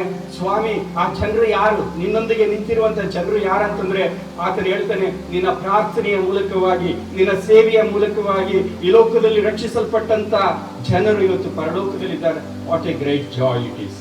ಎಂತ ಒಂದು ಆನಂದ ಅದು. ಅದರಿಂದ ಪೌಲನು ಹೇಳ್ತಾನೆ, ಗೆದ್ದಿರುವಂತ ಆತ್ಮಗಳನ್ನ ನೋಡಿ ನನ್ನ ಜಯಮಾಲೆ ನೀವೇ, ನನ್ನ ಕಿರೀಟ ನೀವೇ ಎಂಬುದಾಗಿ. ಈ ಪಂಚಶತಮ ಹಬ್ಬ ಅಂತಂದ್ರೆ ಅದು ಸುಗ್ಗಿಯ ಹಬ್ಬ. ಅದು ಅಂದ್ರೆ ನಮಗೆ ಆತ್ಮಗಳನ್ನ ಗೆಲ್ಲುವಂತ ಒಂದು ಹಬ್ಬವಾಗಿರ್ತದೆ ಅದು. ಆ ದಿವಸ ಇಸ್ರಾಯೇಲರು ಏನ್ ಮಾಡ್ತಾರಪ್ಪ ಅಂದ್ರೆ 2 ರೊಟ್ಟಿಗಳನ್ನ ಮಾಡ್ತಾರೆ. ಸಮವಾಗಿರುತ್ತೆ, ಒಂದೇ ತೂಕ ಇರ್ತದೆ, ಒಂದೇ ಸೈಜ್ ಇರ್ತದೆ, 2 ರೊಟ್ಟಿ ಇರ್ತದೆ. ಬಟ್ ಆ ರೊಟ್ಟಿನಲ್ಲಿ ಹುಳಿ ಇರ್ತದೆ. ಸಾಮಾನ್ಯವಾಗಿ ಹುಳಿ ಇಲ್ಲದ ರೊಟ್ಟಿ. ಆದ್ರೆ ಪಂಚಶತಮ ದಿವಸದಲ್ಲಿ 2 ರೊಟ್ಟಿಗಳನ್ನ ಮಾಡಬೇಕು, 2 ಸಮವಾಗಿರ್ಬೇಕು, ಒಂದೇ ಸೈಜ್ ತೂಕ ಇರಬೇಕು, ಮತ್ತೆ ಅದರಲ್ಲಿ ಏನಾಗಿರ್ಬೇಕು? ಹುಳಿ ಇರಬೇಕು. ಸೊ ಆ ಸುಗ್ಗಿ ಕಾಲ ಪಂಚಶತಮ ದಿವಸದಲ್ಲಿ ಪರಿಶುದ್ಧಾತ್ಮ ದೇವರು ಬಂದಾಗ ಏನಾಯ್ತಪ್ಪ ಅಂತಂದ್ರೆ, ಯಹೂದ್ಯರು ಅನ್ಯ ಜನರು 2 ರೊಟ್ಟಿ, ಒಂದು ಯಹೂದ್ಯರು ಇನ್ನೊಂದು ಅನ್ಯಜರು, ಇಬ್ಬರು ಸರಿ ಒಂದೇ ದೇಹವಾಗಿ ಮಾಡಲ್ಪಟ್ಟರು. We are one body in Christ. ಆದ್ರಿಂದ ಯೇಸು ಕ್ರಿಸ್ತನಲ್ಲಿ ಯಹೂದ್ಯನು, ಗ್ರೀಕನು, ಅನ್ಯನು, ಈ ಜಾತಿ ಆ ಜಾತಿ ಈ ಜಾತಿ ಎಂಬುದಾಗಿ ಭೇದವಿಲ್ಲ. ಯಾರ್ಯಾರು ಯೇಸು ಕ್ರಿಸ್ತನಲ್ಲಿದ್ದಾರೋ ಅವರು ನೂತನವಾದಂತ ಸೃಷ್ಟಿ. ದುಃಖಕರವಾದ ವಿಷಯ ಏನಂತಂದ್ರೆ, ಕ್ರೈಸ್ತರಾದ ಮೇಲೂ ಸಹ ಅವರ ಕೀಳು ಜಾತಿ, ಮೇಲು ಜಾತಿ, ಆ ಜಾತಿ ಈ ಜಾತಿ, ನಾವು ರೆಡ್ಡಿಯವರು, ನಾವು ಬ್ರಾಹ್ಮಣರು, ನಾವು ಲಿಂಗಾಯತರು ಅಂದ್ಕೊಂಡು ಕಿತ್ತಾಡ್ತಾ ಇರ್ತಾರೆ. ಯೇಸು ಕ್ರಿಸ್ತನಲ್ಲಿ ನಾವು ಬಂದ ಮೇಲೆ ನಮ್ಮಲ್ಲಿ ಜಾತಿ ಇಲ್ಲ. ಜಾತಿ ಎಂಬ ಅಡ್ಡಗೋಡೆಯನ್ನ ದೇವರು ಕೆಡವಿ ಹಾಕಿದ. ದೇವರ ಗೋಡೆಯನ್ನ ಕೆಡವಿ ಹಾಕಿದ. ದೇವರು ಕೆಡವಿ ಹಾಕಿದ ಮೇಲೆ ಆ ಜಾತಿ ಗೋಡೆಯನ್ನು ನಾವು ಕಟ್ಟಬಾರ್ದು. ದೇವರು ಯಾವುದನ್ನು ಹೊಡಿತಾನೋ ನಾವು ಅದನ್ನ ಕಟ್ಟಬಾರ್ದು. ದೇವರು ಯಾವುದನ್ನ ಕಟ್ತಾನೋ ಅದನ್ನ ನಾವು ಹೊಡಿಬಾರ್ದು. ದೇವ್ರು ಏನ್ ಕಟ್ತಾನೆ? ದೇವರು ಸಭೆ ಕಟ್ತಾನೆ. ಸಭೆಯನ್ನ ಏನ್ ಮಾಡಬಾರ್ದು? ಹೊಡಿಬಾರ್ದು. ದೇವರು ಕುಟುಂಬ ಕಟ್ತಾನೆ. ಕುಟುಂಬವನ್ನ ಏನ್ ಮಾಡಬಾರ್ದು? ಹೊಡಿಬಾರ್ದು. ದೇವರು ಯಾವುದನ್ನ ಕಟ್ತಾನೋ ನೀನು ಅದನ್ನ ಹೊಡಿಬೇಡ. ದೇವರು ಯಾವುದನ್ನ ಹೊಡಿತಾನೋ ಅದನ್ನ ನೀನು ಕಟ್ಬೇಡ. ದೇವರು ಯಾವುದನ್ನು ಹೊಡಿತಾನೆ? ಜಾತಿ ಗೋಡೆಯನ್ನು ಹೊಡಿತಾನೆ. ಅದನ್ನು ಹೊಡೆದಿದ್ದಾನೆ ತನ್ನ ರಕ್ತದ ಮೂಲಕವಾಗಿ. ಸಕಲ ಕುಲ, ಭಾಷೆ, ಜನಾಂಗಗಳಿಂದ ದೇವರಿಗೋಸ್ಕರವಾಗಿ ಆತನು ತನ್ನ ರಕ್ತದಿಂದ ಕೊಂಡುಕೊಂಡು ಜಾತಿ ಗೋಡೆಯನ್ನು ಅಗಲಿಸಿದ್ದಾನೆ ಆತನು. ಅದರಿಂದ ಪಂಚಶತಮ ದಿವಸದಲ್ಲಿ 2 ರೊಟ್ಟಿಗಳು ಅಂತಂದ್ರೆ ಯಹೂದ್ಯರು ಅನ್ಯ ಜನರು ಸೇರಿ ಅವರು ಒಂದೇ ದೇಹವಾದರು ಆತನು. ಅದು ಸಭೆ ಅಂತಂದ್ರೆ ಈ ಸಭೆಯ ಕಾಲದಲ್ಲಿ ಈ ಜಾತಿ ಆ ಜಾತಿ, ಯಹೂದ್ಯನು ಅನ್ಯ ಜನರು ಎಂಬುದಾಗಿ ಯೇಸು ಕ್ರಿಸ್ತನಲ್ಲಿ ಇರುವಂತವರು ಆತನನ್ನು ಅಂಗೀಕರಿಸಿಕೊಂಡವರು ಹೊಸ ಸೃಷ್ಟಿಯಾಗಿ ಆತನ ದೇಹದಲ್ಲಿ ನಾವು ಅಂಗಾಂಗಗಳಾಗಿ ನಾವಿರುವಂತವರಾಗಿದ್ದೇವೆ. ಮತ್ತೆ ಆ ರೊಟ್ಟಿಯಲ್ಲಿ ಹುಳಿ ಇತ್ತು. ಅಂದ್ರೆ ಅರ್ಥ ಏನಂದ್ರೆ ಇವತ್ತು ಸಭೆ ಪ್ಯೂರ್ ಅಲ್ಲ. ಯಾವ ಸಭೆನೂ ಸಹ ಇವತ್ತು ಪ್ಯೂರ್ ಅಲ್ಲ. ಎಲ್ಲಾ ಸಭೆಗಳಲ್ಲೂ ದೋಷ ಇದೆ. ನಮ್ಮಲ್ಲಿ ಇನ್ನೂ ಪಾಪ ಇದೆ, ಪಾಪ ಸ್ವಭಾವಗಳಿದ್ದಾವೆ. ನಾವಿನ್ನೂ ಪರಿಶುದ್ಧರಾಗಿಲ್ಲ. ಆದ್ರೆ ಪರಿಶುದ್ಧತೆಗೆ ನಾವು ಸಾಕ್ತಾ ಇದ್ದೇವೆ. ಪರಿಶುದ್ಧತೆಗಾಗಿ ಪ್ರಯಾಸ ಪಡ್ತಾ ಇದ್ದೇವೆ. ಪರಿಶುದ್ಧತೆಗೋಸ್ಕರವಾಗಿ ಹೋರಾಡ್ತಾ ಇದ್ದೇವೆ. ನಾವು ಪ್ರತಿ ದಿವಸ ಈ ಮಾಂಸದ ಮೇಲೆ ನಾವು ಹೋರಾಡ್ತೇವೆ. ನಾವು ಇನ್ನೂ ಸಹ ಪರಿಶುದ್ಧರಾಗಿಲ್ಲ. ಆದ್ರೆ ಪರಿಶುದ್ಧತೆಗೆ ನಾವು ಸಾಗುತ್ತಾ ಇದ್ದೇವೆ. ಕರ್ತನಾದ ಯೇಸು ಕ್ರಿಸ್ತನು ಬಂದ ಮೇಲೆ, ಆತನ ನಾವು ನೋಡಿದ ಮೇಲೆ ಆತನ ಹಾಗೆ ನಾವಿರ್ತೇವೆ. ಆದ್ರೆ ಇವತ್ತು ನಮ್ಮಲ್ಲಿ ಹುಳಿ ಇದೆ, ನಮ್ಮಲ್ಲಿ ಪಾಪಗಳಿದ್ದಾವೆ. ಅದೇನ್ ನಮ್ಗೆ ಕುರಿತು ತಿಳಿಸ್ತದೆ ಅಂದ್ರೆ, ನನ್ನಲ್ಲಿ ಬಲಹೀನತೆ ಇದೆ, ನನ್ನ ಸಹೋದರಿಯಲ್ಲೂ ನನ್ನ ಸಹೋದರನಲ್ಲೂ ಬಲಹೀನತೆ ಇದೆ ಅಂದ್ರೆ ನಾವೊಬ್ಬರನ್ನೊಬ್ಬರು ಸಹಿಸ್ಕೊಳ್ಬೇಕು. ನಾವೊಬ್ಬರನ್ನೊಬ್ಬರು ಸಹಿಸಿಕೊಂಡು ಅನ್ಯೂನ್ಯತೆಯಲ್ಲಿದ್ದು ಪ್ರೀತಿಯಲ್ಲಿ ನಾವು ಕಾಪಾಡಿಕೊಳ್ಬೇಕು. ನಾವು ಒಬ್ಬರ ಮೇಲೊಬ್ಬರು ನಾವು ನ್ಯಾಯ ತೀರಿಸುವಂತವರಾಗಿರಬೇಕು. ಆ ಹುಳಿ ಇದೆ. ಆದ್ರೆ ಒಂದು ದಿವಸ ದೇವರು ಅದನ್ನ ತೆಗೆದು ಹಾಕ್ತಾನೆ. ಯಾರೋ ಒಬ್ಬರು ಕೇಳಿದ್ರು, ಎಲ್ಲಿ ಚರ್ಚ್ಗೆ ಹೋಗ್ತೀಯಾ ಅಂತಂದ್ರೆ, ಅದು ಕೇಳಿದ್ರು, ಬ್ರದರ್ ನಾನೊಂದು ಒಳ್ಳೆ ಸಭೆನ ಹುಡುಕ್ತಾ ಇದ್ದೀನಿ ಅಂತ.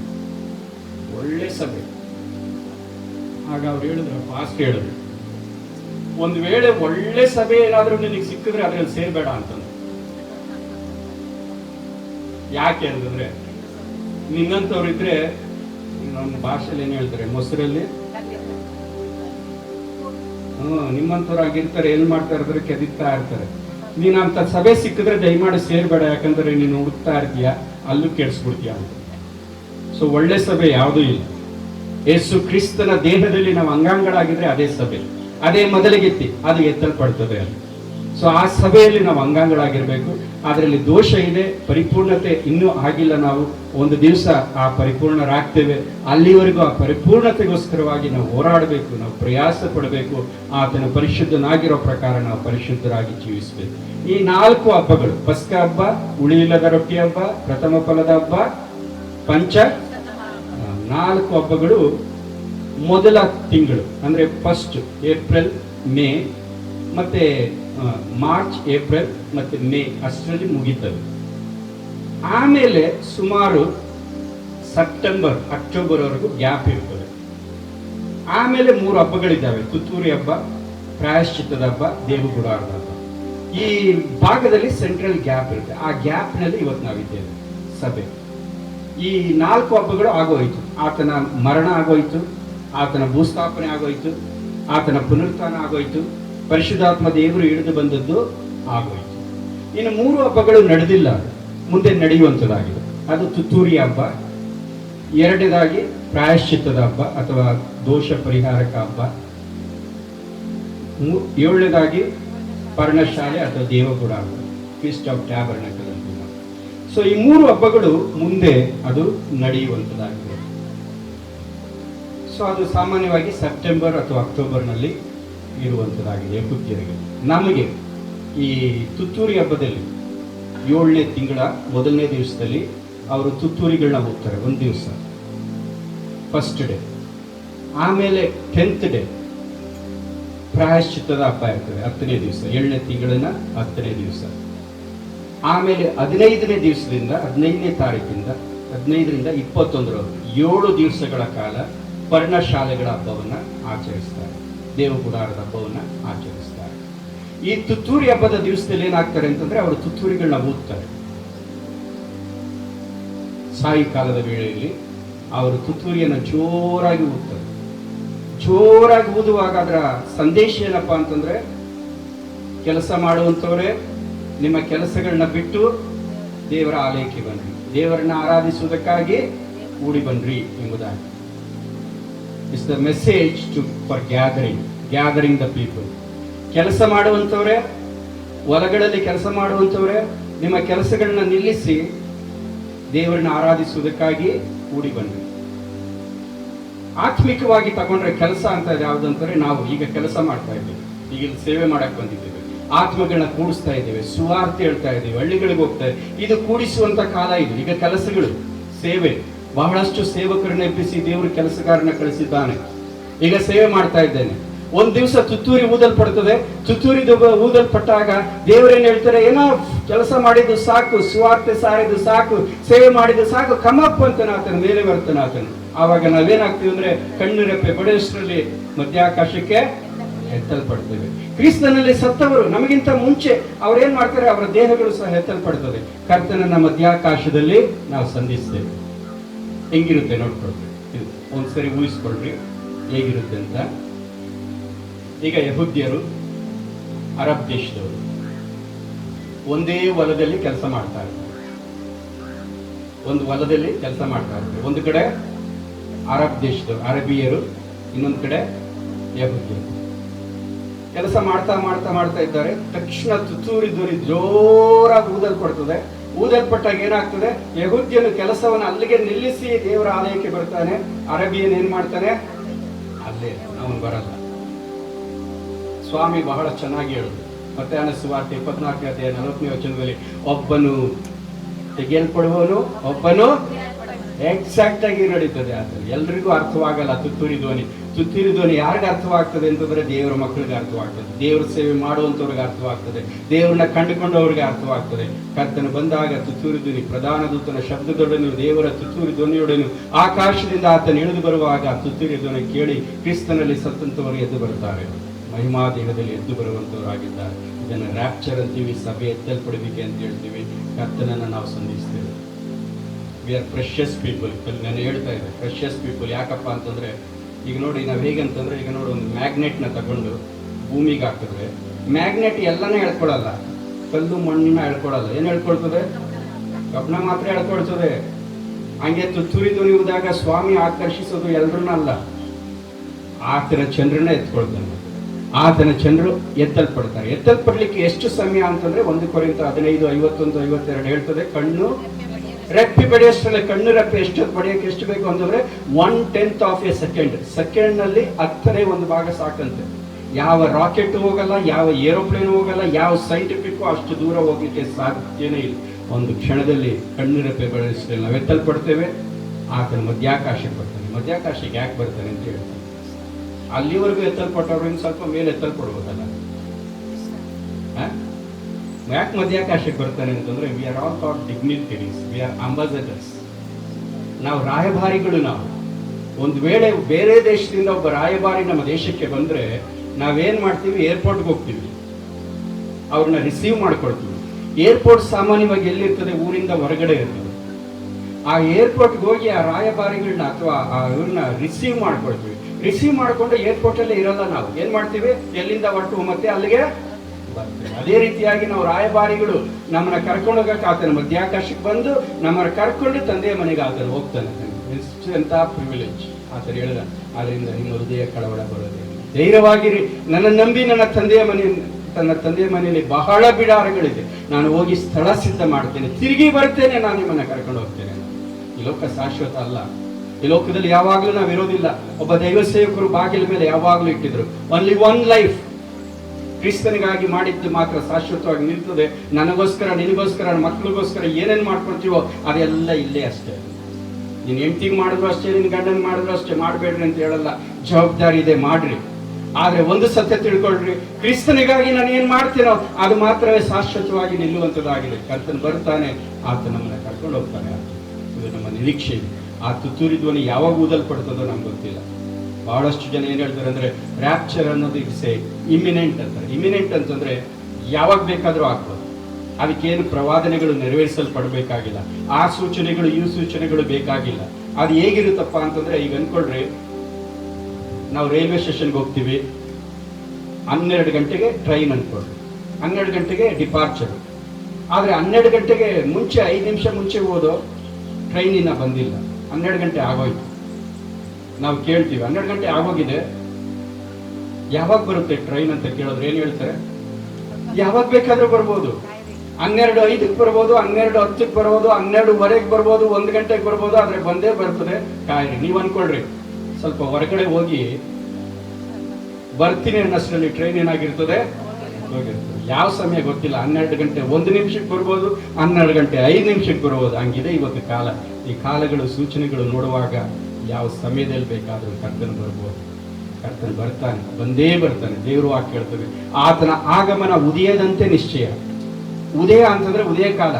ಸೂರ್ಯ ಪಶ್ಚಿಮದಲ್ಲಿ ಮುಳುಗ್ದ, ಪೂರ್ವದಲ್ಲಿ ಹೇಗೆ ಹುಟ್ಟುತ್ತಾನೆ? ನೀನ್ ನಂಬಿದ್ರು ಹುಟ್ಟುತ್ತಾನೆ, ನಂಬದೇ ಹೋದ್ರು ಹುಟ್ಟುತ್ತಾನೆ. ಅರೆ ಪಶ್ಚಿಮಕ್ಕೆ ಹೋದ್ನಲ್ಲ, ಪೂರ್ವಕ್ಕೆ ಹೆಂಗ್ ಬರ್ತಾನೆ? ಅದು ನಿನಗೆ ಅರ್ಥವಾಗದೆ ಇದ್ರು ಸರಿ, ಆತ ಹುಟ್ಟೇ ಹುಟ್ಟುತ್ತೆ. ಹಂಗೆ ಸ್ವಾಮಿ ಆಗಮನ ಉದಯದಂತೆ ನಿಶ್ಚಯ ಅಂತಂದ್ರೆ, ನೀನ್ ನಂಬಿದ್ರು ಬರ್ತಾನೆ, ನೀನ್ ನಂಬದೇ ಹೋದ್ರು ಬರ್ತಾನೆ, ಆತನು ಬಂದೇ ಬರ್ತಾನೆ. ಯಾರು ಸಿದ್ಧವಾಗಿದ್ದಾರೋ, ಯಾರು ಆತನಿಗಾಗಿ ಕಾದಿದ್ದಾರೋ ಅವ್ರ ಕರ್ತನೊಂದಿಗೆ ಎತ್ತಲ್ಪಡ್ತಾರೆ. ರ್ಯಾಪ್ಚರ್. ಒಬ್ಬನು ಬಿಡಲ್ಪಡ್ತಾನೆ, ಒಬ್ಬನು ಎತ್ತಲ್ಪಡ್ತಾನೆ. ಆತನ ಮಕ್ಕಳಿಗೆ ಆ ತುತ್ತೂರಿ ಧ್ವನಿ ಕೇಳಿಸಲ್ಪಡ್ತದೆ. ಸತ್ತವರು ಅವ್ರು ಎಬ್ಬಿಸಲ್ಪಡ್ತಾರೆ. 6ನೇ ಹಬ್ಬ ನೋಡುವಾಗ ದೋಷ ಪರಿಹಾರಕ, ಪ್ರಾಯಶ್ಚಿತ್ತದ ಹಬ್ಬ. ಆ ಪ್ರಾಯಶ್ಚಿತ್ತದ ಹಬ್ಬದಲ್ಲಿ ಏನಾಗುತ್ತೆ ಅಂತಂದ್ರೆ, ಮಹಾಯಾಜಕ ವರ್ಷಕ್ಕೊಂದು ಸಾರಿ ದೇವಗುಡಾರದಲ್ಲಿ ಅತಿ ಪರಿಶುದ್ಧವಾದ ಸ್ಥಳಕ್ಕೆ 1 ದಿವಸ, ಆ ದಿವಸ ಮಾತ್ರ ಹೋಗ್ತಾನೆ. ಅದರಲ್ಲೂ ಹೇಗೆ ಹೋಗ್ತಾನಪ್ಪ ಅಂತಂದ್ರೆ, ಕುರಿಮರಿಯ ರಕ್ತವನ್ನ ತೆಗೆದುಕೊಂಡು ತನ್ನ ಪಾಪಕ್ಕಾಗಿಯೂ ಇಸ್ರಾಯೇಲ್ ಜನರ ಪಾಪಕ್ಕಾಗಿಯೂ ವಿಜ್ಞಾಪನೆ ಮಾಡುವುದಕ್ಕಾಗಿ ದೇವರ ಅತಿ ಪರಿಶುದ್ಧವಾದ ಸ್ಥಳಕ್ಕೆ ಹೋಗ್ತಾರೆ. ಅದು ಅತಿ ಪರಿಶುದ್ಧ ಸ್ಥಳ. ಒಂದು ವೇಳೆ ಮಹಾಯಾಜಕ ಸರಿ ಇಲ್ಲ ಅಂತಂದ್ರೆ ಅವನು ಅಲ್ಲೇ ಸತ್ತೋಗ್ತಾನೆ. ಬ್ರದರ್ ಹೇಳ್ತಿದ್ರು, ದೇವರ ಸನ್ನಿಧಾನಕ್ಕೆ ಹೇಗೆ ಬರಬೇಕೆಂಬುದಾಗಿ ದೇವರು ಕಲಿಸ್ಕೊಟ್ರು ಇಸ್ರಾಯೇಲ್ ಜನರಿಗೆ. ದೇವರ ಸನ್ನಿಧಾನಕ್ಕೆ ನೀವು ಹೇಗೆ ಬರಬೇಕು, ನಾವು ಸಹ ಕಲಿಸ್ಕೊಡ್ಬೇಕು. ದೇವರ ಸನ್ನಿಧಾನಕ್ಕೆ ಹೇಗೆ ಬರಬೇಕು, ದೇವರ ಸನ್ನಿಧಾನದಲ್ಲಿ ನನ್ನ ಹೃದಯ ಹೇಗಿರ್ಬೇಕೆಂಬುದಾಗಿ ನಾವು ಕಲಿಸ್ಕೊಡ್ಬೇಕು. ಅವನು ಹೋಗ್ತಿದ್ದ, ಒಂದು ವೇಳೆ ಅರ್ಹತೆ ಇಲ್ಲ ಅಂದ್ರೆ ಅಲ್ಲೇ ಸತ್ತೋಗ್ತಾನೆ. ಅದಕ್ಕೋಸ್ಕರ ಯಾರಾದ್ರೂ ಅವ್ನ ಎತ್ಕೊಬರಕ್ ಹೋದ್ರೆ ಅವರು ಸತ್ತೋಗ್ತಾರೆ. ಅದಕ್ಕೆ ಅವ್ರು ಏನ್ ಮಾಡ್ತಿದ್ರು, ಒಂದು ದಾರ ಕಟ್ತಾ ಇದ್ರು. ದಾರ ಕಟ್ಬಿಟ್ಟು ಅವ್ನು ಸತ್ತೋದ್ರೆ ಅವ್ರನ್ನ ಹೊರಗಡೆ ಅಲ್ಲಿಂದ ಹೇಳ್ಕೊಳ್ತಾ ಇದ್ರು. ಆ ದಿವಸ ಆತನು ರಕ್ತವನ್ನು ತೆಗೆದು ಆ ಸಿಂಹಾಸನದ ಮೇಲೆ, ಕೃಪಾಸನದ ಮೇಲೆ ಆ ರಕ್ತವನ್ನು ಸಿಂಪಡಿಸಿ ತನ್ನ ಪಾಪಕ್ಕಾಗಿ, ಇಸ್ರಾಯೇಲರ ಜನರ ಪಾಪಕ್ಕಾಗಿ ವಿಜ್ಞಾಪನೆ ಮಾಡಿ ಕ್ಷಮಿಸಿ ಅಂತಾನೆ. ಈ ಪ್ರಾಯಶ್ಚಿತ್ತದ ಹಬ್ಬದಲ್ಲಿ ಅವರ ಹಬ್ಬ ಅಂತಂದ್ರೆ ತಿನ್ನೋದು ಕುಡಿಯೋದು ಮಾಡಲ್ಲ. 24 ಗಂಟೆಗಳ ಕಾಲ ಯಾವ ಕೆಲಸವನ್ನು ಮಾಡಲ್ಲ. 24 hours ಇಸ್ರಾಯೇಲರು ಏನ್ ಮಾಡ್ತಾರಪ್ಪ ಅಂತಂದ್ರೆ ವರ್ಷ ಪೂರ್ತಿಯಾಗಿ ತಾವು ಮಾಡಿದಂತ ಪಾಪಗಳನ್ನ ದೇವರಲ್ಲಿ ಅರಿಕೆ ಮಾಡ್ತಾರೆ. ನಾವು ಮಾಡಿದ್ರೆ ತಪ್ಪಲ್ಲ. ವರ್ಷದಲ್ಲಿ ಒಂದು ದಿವಸ ನಾವು ಇಟ್ಕೊಂಡು 24 ಗಂಟೆ ಯಾವುದೇ ಕೆಲಸ ಮಾಡದೆ ನಮ್ಮ ಪಾಪಗಳನ್ನೆಲ್ಲ ದೇವರಲ್ಲಿ ಅರಿಕೆ ಮಾಡಿ, ನಮ್ಮ ಮಕ್ಕಳ ಪಾಪಗಳನ್ನ, ನಮ್ಮ ತಂದೆ ತಾಯಿ ಪಾಪಗಳನ್ನ, ನಮ್ಮ ಸಭೆಯವರ ಪಾಪಗಳನ್ನ, ನಮ್ಮ ಸೇವಕರ ಪಾಪಗಳು, ಎಲ್ಲರ ಪಾಪಗಳನ್ನ ದೇವರ ಹತ್ರ ಅರಿಕೆ ಮಾಡಿ, ದೇವರೇ ನಮ್ಮನ್ನು ಕರುಣಿಸು, ನಮ್ಮನ್ನು ಕ್ಷಮಿಸು ಅಂತ ಕೇಳಿದ್ರೆ ತಪ್ಪಲ್ಲ. ಮಾತ್ರವಲ್ಲ, ಆ ಪ್ರಾಯಶ್ಚಿತ್ತದ ಹಬ್ಬದಲ್ಲಿ ಅವ್ರು ಏನ್ ಮಾಡ್ತಾರೆ ಅಂತಂದ್ರೆ, ಯಾರ ಮೇಲೆ ಆದ್ರೂ ದ್ವೇಷ ಇದ್ರೆ, ಯಾರ ಮೇಲೆ ಆದ್ರೂ ಕಹಿ ಇದ್ರೆ ಅವ್ರ ಹತ್ರ ಹೋಗ್ಬಿಟ್ಟು ತಮ್ಮ ಜೀವಿತಗಳನ್ನ ಸರಿ ಮಾಡ್ಕೊಳ್ತಾರೆ. ಆ ಪ್ರಾಯಶ್ಚಿತ್ತದ ಹಬ್ಬದಲ್ಲಿ ಆ ಮಹಾಯಾಜಕನ ಏನ್ ಮಾಡ್ತಾನಂದ್ರೆ 2 ಮೇಕೆಗಳನ್ನ ತೆಗೆದುಕೊಳ್ತಾನೆ. ಒಂದು ಮೇಕೆಯ ಮೇಲೆ ಕೈಯಿಟ್ಟು ಅದನ್ನು ಒದಿಸ್ತಾನೆ, ಇನ್ನೊಂದು ಮೇಕೆಯ ಕೈಯಿಟ್ಟು ಅದನ್ನು ದೂರ ಬಿಟ್ಟು ಬಿಡ್ತಾನೆ. ಆ ಒದಿಸಲ್ಪಟ್ಟಂತ ಮೇಕೆ ನಮ್ಮ ಕರ್ತನಾದ ಯೇಸುವಿನ ಶಿಲುಬೆಯ ಮರಣ. ದೂರ ಇನ್ನೆಂದಿಗೂ ಬರೋದಿಲ್ಲ. ಅದೇನ್ ಕೊಡ್ತದೆ ಅಂದ್ರೆ ನಮ್ಮ ಕ್ಷಮಾಪಣೆ. ನಿನ್ನ ಪಾಪಗಳನ್ನ ಪೂರ್ವ ಪಶ್ಚಿಮ ಎಷ್ಟು ದೂರ ಅಷ್ಟು ದೂರ ತೆಗೆದು ಬಿಸಾಡಿದ್ದೇನೆ, ನಿನ್ನ ಪಾಪಗಳನ್ನ ನನ್ನ ನೆನಪಿಗೆ ಎಂದಿಗೂ. ಅದು ಇಸ್ರಾಯೇಲರಿಗೆ ದೇವರು ಕೊಟ್ಟಂತ ಸಂದೇಶ. ಆದ್ರೆ ನಮಗೆ ಆ ಹಬ್ಬ ನೋಡುವಾಗ ಕರ್ತನಾದ ಯೇಸು ಕ್ರಿಸ್ತನಲ್ಲಿ ಅದು ನೆರವೇರಿಸಲ್ಪಡುವುದನ್ನು ನಾವು ನೋಡ್ತೇವೆ. ಇಸ್ರಾಯೇಲ್ ಜನರಿಗೆ ಅದು ಯಾವಾಗ ನೆರವೇರಿಸಲ್ಪಡ್ತದೆ ಅಂತಂದ್ರೆ, ಜಕರ್ಯನ ಗ್ರಂಥ 12ನೇ ಅಧ್ಯಾಯ 10ನೇ ವಚನದಲ್ಲಿ ಒಂದು ವಾಕ್ಯ ಬರೆಯಲ್ಪಟ್ಟಿದೆ. ಏನ್ ಬರೆಯಲ್ಪಟ್ಟಿದೆ ಅಂತಂದ್ರೆ, ಆತನನ್ನ ನೋಡುವಾಗ, ಆತನನ್ನ ನೋಡುವರು, ಆತನನ್ನ ಇರಿದವರನ್ನು ಸಹ ನೋಡುವರು, ಆತನನ್ನ ನೋಡಿ ಎದೆ ಬಡ್ಕೊಳ್ತಾರೆ, ಆತನ ಗಾಯಗಳನ್ನ ನೋಡ್ತಾರೆ, ಆತನ ಬಾಧೆಗಳನ್ನ ಇಸ್ರಾಯೇಲರು ನೋಡಿ ಒಂದು ದಿವಸ ಅವರು ಎದೆ ಬಡ್ಕೊಳ್ತಾರೆ. ಯಾವಾಗಪ್ಪ ಅಂತಂದ್ರೆ, ಕರ್ತನಾದ ಯೇಸು ಕ್ರಿಸ್ತನು ಬಹಿರಂಗವಾಗಿ ಬರುವಾಗ, ಸಭೆಯೊಂದಿಗೆ ಬರುವಾಗ ಈ ಇಸ್ರಾಯೇಲ್ ಜನರು ಆತ ನೋಡಿ ಆತನ ಕಡೆ 2ನೇ ಬರೋಣದಲ್ಲಿ ಆತನ ನೋಡ್ತಾರೆ, ಅವರು ಎದೆ ಬಡ್ಕೊಳ್ತಾರೆ. ಏನ್ಗೆ ಎದೆ ಬಡ್ಕೊಳ್ತಾರೆ? ಇಂಥ ರಕ್ಷಕನನ್ನ, ನನ್ನ ಪಾಪಕ್ಕೋಸ್ಕರವಾಗಿ, ನಮ್ಮ ಪಾಪಕ್ಕೋಸ್ಕರವಾಗಿ ಪ್ರಾಣ ಕೊಟ್ಟಂತ ರಕ್ಷಕನನ್ನ ನಾವು ತಿರಸ್ಕಾರ ಮಾಡಿದನಲ್ಲ, ನಾನು ಬೇಡ ಎಂಬುದಾಗಿ ತಳ್ಳಿಬಿಟ್ಟೇವಲ್ಲ, ನಾವೆಂತ ದ್ರೋಹಿಗಳೆಂಬುದಾಗಿ ದೇವರು ವಾಕ್ಯ ಹೇಳ್ತದೆ. ಆತನಿಗೋಸ್ಕರವಾಗಿ ಅಂಬಲಿಸಿ ಬೇಡುವಂತ ಆತ್ಮವನ್ನ ದೇವರ ಅವತ್ತು ಅವರ ಮೇಲೆ ಸುರಿಯ ಮಾಡ್ತಾನೆ. ಇವತ್ತು ಅಂತ ಒಂದು ಆತ್ಮ ನಿನ್ನ ಮೇಲೆ ನನ್ನ ಮೇಲೆ ಸುರಿಯಲ್ಪಟ್ರೆ ನಾವೆಷ್ಟೋ ಧನ್ಯರು. ಆ ರಕ್ಷಕನಿಗೋಸ್ಕರವಾಗಿ ಅಂಬಲಿಸುವಂತ ಆತ್ಮ, ಆ ರಕ್ಷಕನಿಗೋಸ್ಕರವಾಗಿ ಬೇಡುವಂತ ಆತ್ಮ, ಆ ರಕ್ಷಕನನ್ನ ನಾವು ಪ್ರೀತಿಸುವಂತ ಆತ್ಮ, ಆ ರಕ್ಷಕನನ್ನ ಕಂಡುಕೊಂಡು ಆತ ನೋಡುವಂತ ಆತ್ಮ, ಇವತ್ತು ನಿನ್ನ ಮೇಲೆ ಅಂತ ಒಂದು ಆತ್ಮ ನಿನ್ನ ಮೇಲೆ ಸುರಿಯಲ್ಪಟ್ರೆ, ಆತನ ವಾಕ್ಯಕ್ಕೋಸ್ಕರವಾಗಿಯೂ ಆತನನ್ನು ಅಂಬಲಿಸುವುದಕ್ಕ, ಆತನ ಗಾಯಗಳನ್ನ ನೋಡಿ ಅಂತಹ ರಕ್ಷಕನ ಎಂಬುದಾಗಿ ಅಂಬಲಿಸುವಂತ ದೇವರ ಕರುಣೆ ನಮ್ಗೆ ಬೇಕು ಸ್ವಾಮಿ. ಬರೀ ವಾಕ್ಯ ಕೇಳಿದ್ರೆ ಪ್ರಯೋಜನ ಇಲ್ಲ, ಬರೀ ಮೀಟಿಂಗ್ಗಳು ಬಂದ್ರೆ ಪ್ರಯೋಜನ ಇಲ್ಲ. ದೇವರ ವಾಕ್ಯಗಳನ್ನ ಕೇಳುವಾಗ ನಮ್ಮ ಜೀವಿತ ಅನ್ನೋದು ಮಾರ್ಪಡಬೇಕು. ನಮ್ಮ ಜೀವಿತ, ದೇವರು ಆಟೋಮೆಟಿಕ್ ಆಗಿ ನಿನ್ನ ಪಾಪಗಳನ್ನ ಕ್ಷಮಿಸೋದಿಲ್ಲ. ದೇವರು ನಿನ್ನ ಪಾಪಕ್ಕೋಸ್ಕರ ಪ್ರಾಣ ಕೊಟ್ಟಿದ್ದಾನೆ ನಿಜನೇ, ಆದ್ರೆ ದೇವರ ಕರುಣೆಯನ್ನ ನೀನು ಬೇಡಬೇಕು. ನೀನು ಇಲ್ಲ ಅಂದ್ರೆ ಹೇಗಿರ್ತೀವಪ್ಪ ಅಂದ್ರೆ, ಆ ಲೂಕನ ಸುವಾರ್ತೆ 18ನೇ ಅಧ್ಯಾಯದಲ್ಲಿ 2 ಪ್ರಾರ್ಥನೆ ಮಾಡ್ಲಿಕ್ಕೆ ಹೋದ್ರು. ಒಬ್ಬ ಸುಂಕದವನು, ಇನ್ನೊಬ್ಬ ಪರಿಸಾಯನು. ಸುಂಕದವನು ಏನು ಮಾಡಿದ? ದೂರದಲ್ಲಿ.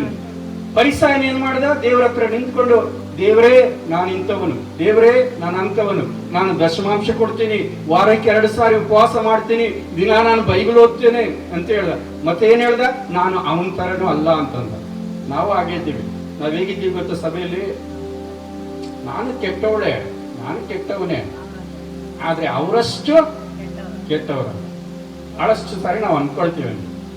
ಅಂಥವ್ರು ಪರಲೋಕ ರಾಜ್ಯಕ್ಕೆ ಹೋಗೋದಿಲ್ಲ. ಆ ಸುಂಕದವನ ಆಗಲಿಲ್ಲ. ದೂರದಲ್ಲಿ ನಿಂತ್ಕೊಂಡು ಕಣ್ಣೆತ್ತಿ ನೋಡ್ಲಿಕ್ಕೆ ಮನಸ್ಸಿಲ್ಲದೆ ಆತನ ಏನ್ ಮಾಡ್ದ? ಎದೆ ಬಡಿಕೊಂಡ. ಯಾಕೆ ಎದೆ ಬಡಿಕೊಂಡ? ದೇವರೇ, ನನ್ನೆಲ್ಲ ನೀಚತನ, ನನ್ನೆಲ್ಲ ಪಾಪ, ನನ್ನೆಲ್ಲ ದುಷ್ಟತನ ಇಲ್ಲಿಂದಲೇ ಬರ್ತದೆ. ಇಲ್ಲಿಂದ ನನ್ನ ಸ್ವಾಮಿ ನನ್ನನ್ನು ಕರುಣಿಸು. Lord be merciful to me. ದೇವರೇ ನನ್ನನ್ನು ಕರುಣಿಸು. ಆ ಪ್ರಾರ್ಥನೆ ಬೇಕಿತ್ತು. ಆ ಪ್ರಾರ್ಥನೆ ಇಲ್ಲದೆ ರಕ್ಷಣೆ ಇಲ್ಲ. ಮೊಣಕಾಲಾಕಿ ದೇವರ ಸನ್ನಿಧಾನದಲ್ಲಿ ಮೊಣಕಾಲಾಕಿ, ದೇವರೇ ನಾನು ನೀಚನು, ನಾನು ಅಯೋಗ್ಯನು, ನಾನು ಅಪವಿತ್ರನು, ನಾನು ಅಶುದ್ಧನು ಸ್ವಾಮಿ, ನನ್ನೆಲ್ಲಾ ದುಷ್ಟ ಕಾರ್ಯಗಳು ನನ್ನ ಹೃದಯದಲ್ಲಿ ತುಂಬಿದೆ ಸ್ವಾಮಿ, ಈ ದುಷ್ಟನಾದಂತ ನನ್ನನ್ನು, ಪಾಪಿಯಾದಂತ ನನ್ನನ್ನು ಸ್ವಾಮಿ ನೀನು ನನ್ನನ್ನು ಕರುಣಿಸು ಅಂತಂದ್ರೆ ದೇವರು ನಮ್ಮನ್ನು ಕರುಣಿಸ್ತಾನೆ. ಇವತ್ತು ಆ ಕರುಣೆಯನ್ನ ಬೇಡುವಂತ ಆತ್ಮ ದೇವರು ಅವತ್ತು ಇಸ್ರಾಯೇಲ್ ಜನರಿಗೆ ನೀಡ್ತಾನೆ. ಆತನ ಸುರಿಸ್ತಾನೆ. ಆ ಸುರಿಸಿದಾಗ ರಕ್ಷಕನನ್ನ ನೋಡಿ, ಆತನ ಗಾಯಗಳನ್ನ ನೋಡಿ, ಆತನ ಬರುವಾಗ ಆತನನ್ನು ನೋಡಿ ಆತನಿಗೋಸ್ಕರ ಅಂಬಲಿಸ್ತಾರೆ, ಆತನಿಗೋಸ್ಕರವಾಗಿ ಬೇಡ್ತಾರೆ, ಆತನನ್ನ ನೋಡ್ತಾರೆ. ಅವರು ನೋಡ್ಬಿಟ್ಟು ಇಂತಹ ರಕ್ಷಕನ ನಾವು ಬೇಡ ಎಂಬುದಾಗಿ ತಳ್ಳಿಬಿಟ್ಟುವಲ್ಲ, ಇವತ್ತು ಹೀಯಾಳಿಸ್ತಾರೆ. ಇವತ್ತು ಇಸ್ರಾಯೇಲರಿಗೆ ಹುಟ್ಟಿದ ಎಷ್ಟೋ ಜನ ಆತನ ನಾಮವನ್ನು ಹೀಯಾಳಿಸ್ತಾರೆ. ಆದರೆ ಒಂದು ದಿವಸ ದೇವರು ತನ್ನ ಆತ್ಮವನ್ನು ಸುರಿಯ ಮಾಡುವಾಗ ಆತನಿಗೋಸ್ಕರವಾಗಿ ಅಂಬಲಿಸಿ ಆತನನ್ನು ಅಂಗೀಕರಿಸಿಕೊಳ್ತಾರೆ. ಅವರು ಅದು ಯೇಸುಸ್ವಾಮಿಯ ಆರಾಧನೆ ಬರೋಣ. ಅದು ಪ್ರಾಯಶ್ಚಿತ್ತದ ಹಬ್ಬ ಅವರಿಗೆ ಛಾಯೆ ರೂಪವಾಗಿ ಅವರಿಗೆ ಕೊಡಲ್ಪಟ್ಟಿದೆ. ಆದರೆ ಅವ್ರಿಗೆ ಅರ್ಥವಾಗ್ತಾ ಇಲ್ಲ. ಯಾಕಂತಂದ್ರೆ ಅವರ ಕಣ್ಣುಗಳು ಕಟ್ಟಲ್ಪಟ್ಟಿದೆ. ಇವತ್ತು ಈಗೋ ನಿನ್ನ ದೇವರು ಅವ್ರಿಗೆ ಅರ್ಥವಾಗಿಲ್ಲ. ಈಗೋ ನಿನ್ನ ರಾಜನು ಅವ್ರಿಗೆ ಅರ್ಥವಾಗಿಲ್ಲ. ಈಗೋ ನಿಮ್ಮ ರಕ್ಷಕನು ಅವ್ರಿಗೆ ಅರ್ಥವಾಗಿಲ್ಲ. ಈಗೋ ಮೆಸ್ಸಿಯನು ಕತ್ತೆ ಮರಿಯನ್ನು ಏರಿದವನಾಗಿ ನಿನ್ನ ಬಳಿಗೆ ಬರುತ್ತಾನೆ, ಅವ್ರಿಗೆ ಅರ್ಥವಾಗಿಲ್ಲ. ಹಿಡ್ಕೊಂಡು ಹೋಗಿ ಆತನ ಶಿಲುಬೆಗೆ ಹಾಕಿದ್ರು. ನಿಮ್ಮ ಅರಸನನ್ನು ನಾವು ಏನ್ ಮಾಡ್ಲಿ? ಕೈಸರನೆ ಹೊರತು ನಮಗೆ ಅರಸನಿಲ್ಲ. ನಿಮ್ಮ ರಾಜನನ್ನು ಏನ್ ಮಾಡ್ಲಿ? ಆತನನ್ನು ಶಿಲುಬೆಗೆ ಹಾಕಿ. ಆತನ ರಕ್ತ ನಮ್ಮ ಮಕ್ಕಳ ಮೇಲೂ ನಮ್ಮ ಮೇಲೆ ಇರಲಿ ಅಂತ ಬೇಡಿಕೊಂಡ್ರು ಅವರು. ಆದ್ರೆ ಒಂದು ದಿವಸ ದೇವರು ತನ್ನ ಆತ್ಮವನ್ನು ಸುರಿಯ ಮಾಡುವಾಗ ಆತನಿಗೋಸ್ಕರವಾಗಿ ಅಂಬಲಿಸಿ ಆತನನ್ನು ಅಂಗೀಕರಿಸಿಕೊಳ್ಳುವಂತವರಾಗಿದ್ದಾರೆ. ಆದ್ರೆ ಆ ಆತ್ಮ ಇವತ್ತು ನಮ್ಮ ಮೇಲೆ ಬೇಕು, ನಮ್ಮ ಸಭೆಯ ಮೇಲೆ ಬೇಕು, ನಮ್ಮ ಮಕ್ಕಳ ಮೇಲೆ ಬೇಕು. ನನ್ನ ದೇವರಿಗೋಸ್ಕರವಾಗಿ, ನನ್ನ ರಕ್ಷಕನಿಗೋಸ್ಕರವಾಗಿ, ನನಗೋಸ್ಕರವಾಗಿ ಪ್ರಾಣ ಕೊಟ್ಟಂತಹ ದೇವರಿಗೋಸ್ಕರವಾಗಿ ಅಂಬಲಿಸುವಂತ ಒಂದು ಆತ್ಮ ಇವತ್ತು ದೇವರು ನನಗೆ ಅನುಗ್ರಹಿಸಿಕೊಟ್ರೆ ನಾವು ಧನ್ಯರು ನಾವು. ಆದ್ರೆ ನಿನ್ನ ಅಂಬಲಿಕೆ ಎಲ್ಲಿದೆ ಇವತ್ತು? ನಿನ್ನ ಅಂಬಲಿಕೆ ಹಣಕ್ಕೋಸ್ಕರ, ನಿನ್ನ ಅಂಬಲಿಕೆ ಆಸ್ತಿಗೋಸ್ಕರ, ಸ್ಥಾನಕ್ಕೋಸ್ಕರ, ಮಾನಕ್ಕೋಸ್ಕರ ಇವತ್ತು ನೀನು ಅಂಬಲಿಸ್ತಾ ಇದೆಯಾ? ಅಥವಾ ಫ್ರೆಂಡ್ಶಿಪ್ಗೋಸ್ಕರವಾಗಿ ಅಂಬಲಿಸ್ತಾ ಇದೆಯಾ? ಅದಲ್ಲ, ಕರ್ತನಿಗೋಸ್ಕರವಾಗಿ, ದೇವರ ವಾಕ್ಯಗಳಿಗೋಸ್ಕರವಾಗಿ, ಆತನ ರಕ್ಷಣೆಗೋಸ್ಕರವಾಗಿ, ಕರುಣೆಗೋಸ್ಕರವಾಗಿ ಅಂಬಲಿಸುವಂತ ಆತ್ಮ ದೇವರು ಇವತ್ತು ನೀನು ಕೊಡಬೇಕು, ನನಗೂ ಕೊಡಬೇಕು. ಇದು 6ನೇ ಹಬ್ಬ. ಇದು ಅದು ನೆರವೇರ್ತದೆ, ಒಂದು ದಿವಸ ನೆರವೇರ್ತದೆ. ಅದು ರೋಮಪತ್ರಿಕೆ 11ನೇ ಅಧ್ಯಾಯ 1ರಿಂದ 6ನೇ ವಚನ, ಮತ್ತೆ ರೋಮಪತ್ರಿಕೆ 11ನೇ ಅಧ್ಯಾಯ 25ರಿಂದ 36ನೇ ವಚನದವರೆಗೂ ದೇವರ ವಾಕ್ಯದಲ್ಲಿ ಅದು ಬರೆಯಲ್ಪಟ್ಟಿದೆ. ಅದು ಒಂದು ದಿವಸ ಅದು ನೆರವೇರುತ್ತೆ ಎಂಬುದಾಗಿ. 7ನೇ ಹಬ್ಬ ನೋಡುವಾಗ ದೇವಗುಡಾರದ ಹಬ್ಬ. ಇಸ್ರಾಯೇಲರು ದೇವಗುಡಾರ ಹಬ್ಬವನ್ನು ಏಕೆ ಆಚರಿಸ್ತಾರೆ ಅಂತಂದ್ರೆ, ಅವ್ರು ಹೇಗೆ ಆಚರಿಸ್ತಾರೆ ಅಂತಂದ್ರೆ, ಇವತ್ತು ಹೇಗೆ ಆಚರಿಸ್ತಾರೆ ಅಂತಂದ್ರೆ, ಮನೆಯ ಮುಂದ್ಗಡೆ ಒಂದು ಚಪ್ರ ಹಾಕ್ತಾರೆ. ನೀವು ಹಾಕ್ತೀರಿ ಅನ್ನೋ ಗೊತ್ತಿಲ್ಲ. ಚಪ್ರ ಹಾಕ್ಬಿಟ್ಟು ಚಪ್ರದ ಮೇಲೆ ಒಂದಷ್ಟು ಹೂವು ಹಾಕ್ತಾರೆ, ಅವು ಕೂಡ ಹಾಕ್ತಾರೆ. ನಾನು ನೋಡಿದ್ದೀನಿ. ನೀವು ಮಾಡ್ತೀರಾ? ಮದುವೆನಲ್ಲ, ಕ್ರೈಸ್ತರು ಮಾಡ್ತಾರೆ.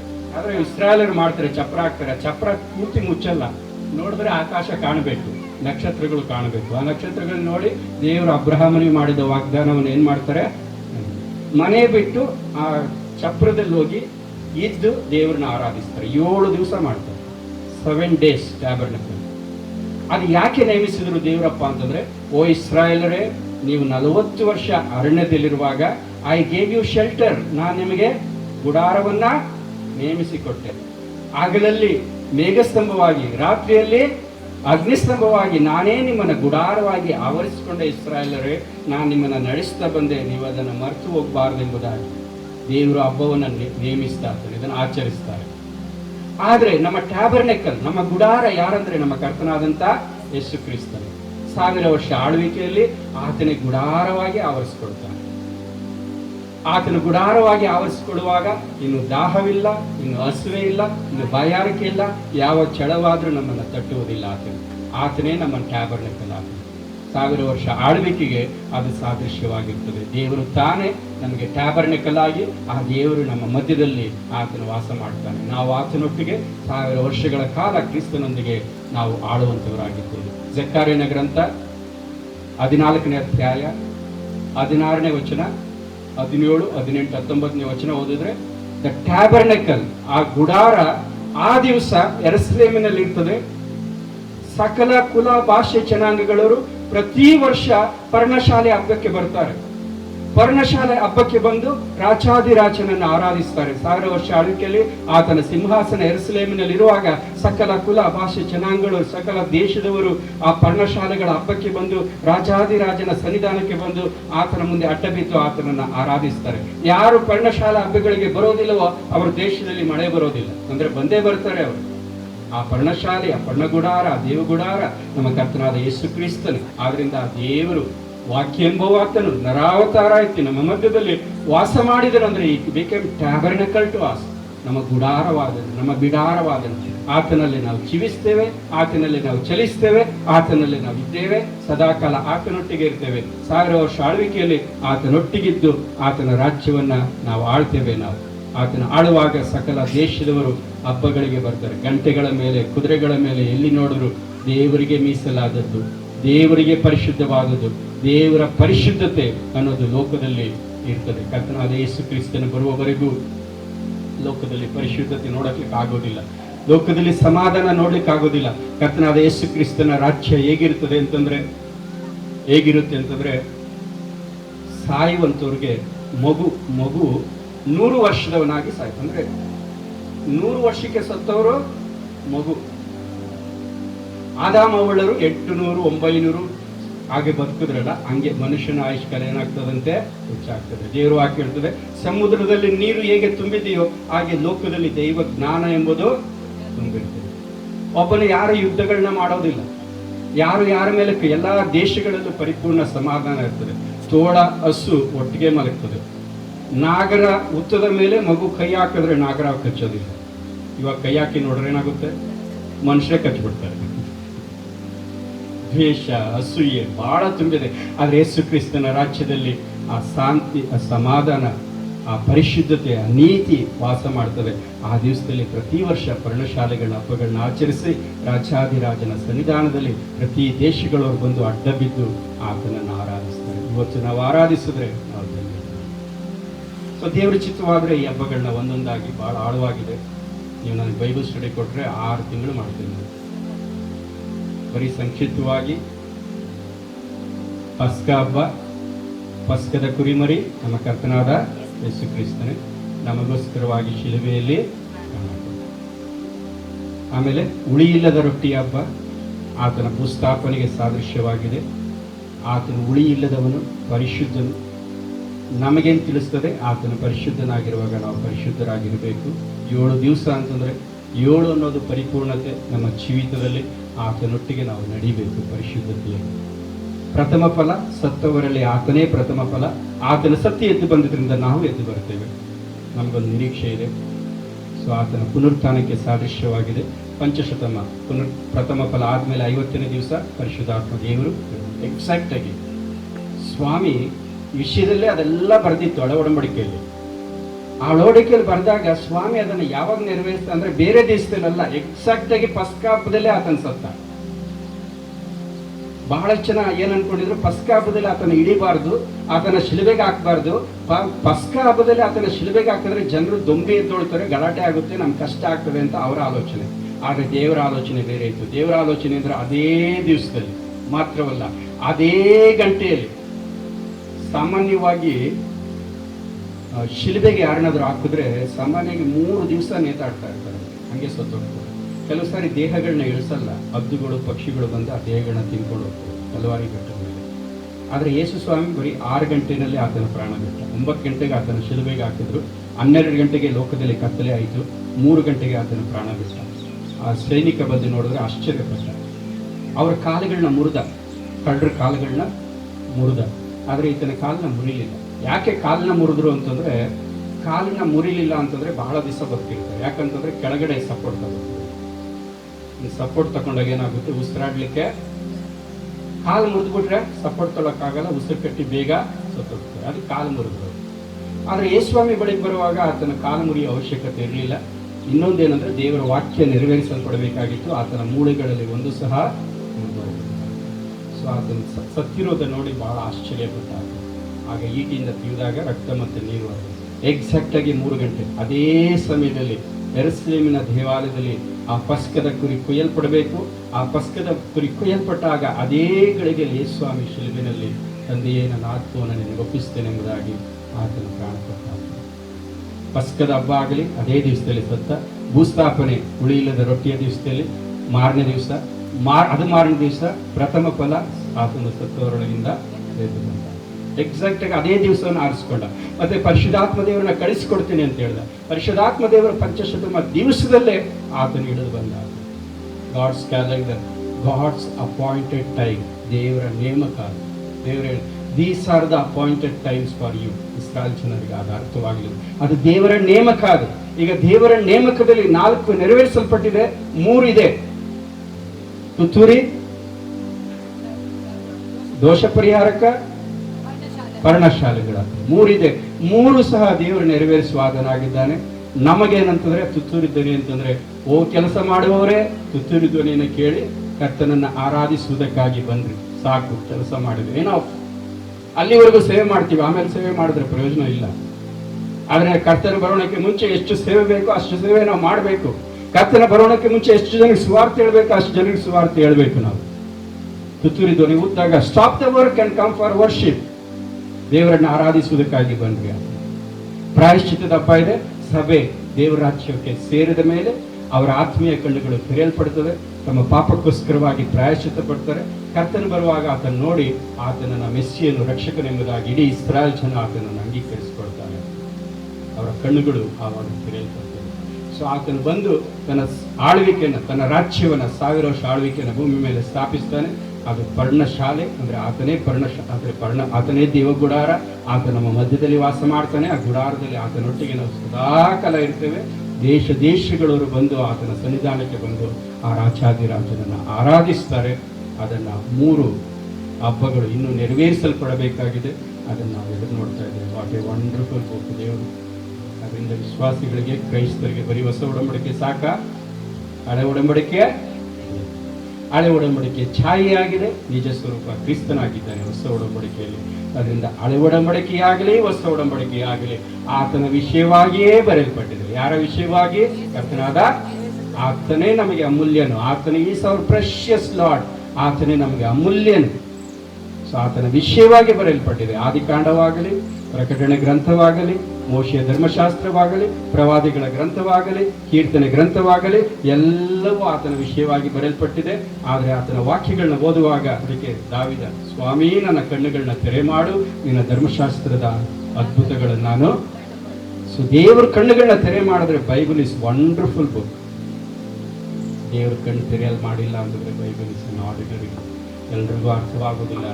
ಆದರೆ ದೇವರು ನಮಗೆ ಸಭೆ ಕೊಟ್ಟು, ಸೇವಕರನ್ನ ಕೊಟ್ಟು, ವಿವರಿಸುವಂಥ ದಾಸರುಗಳನ್ನ ಕೊಟ್ಟು, ದೇವರ ಆತ್ಮನ ಕೊಟ್ಟು ದೇವರು ನಮಗೆ ವಾಕ್ಯಗಳಿಂದ ಪೋಷಿಸ್ತಾರೆ ಅಂತಂದ್ರೆ ನಾವೆಂಥ ಆಶೀರ್ವದಿಸಲ್ಪಡ್ತೇವೆ. ನಾವು ಆ ತುತ್ತೂರಿ ಧ್ವನಿ ಯಾವಾಗ ಬರ್ತದೆ ಅದನ್ನು ನಾವು ಸಿದ್ಧವಾಗಿರ್ತೇವೆ.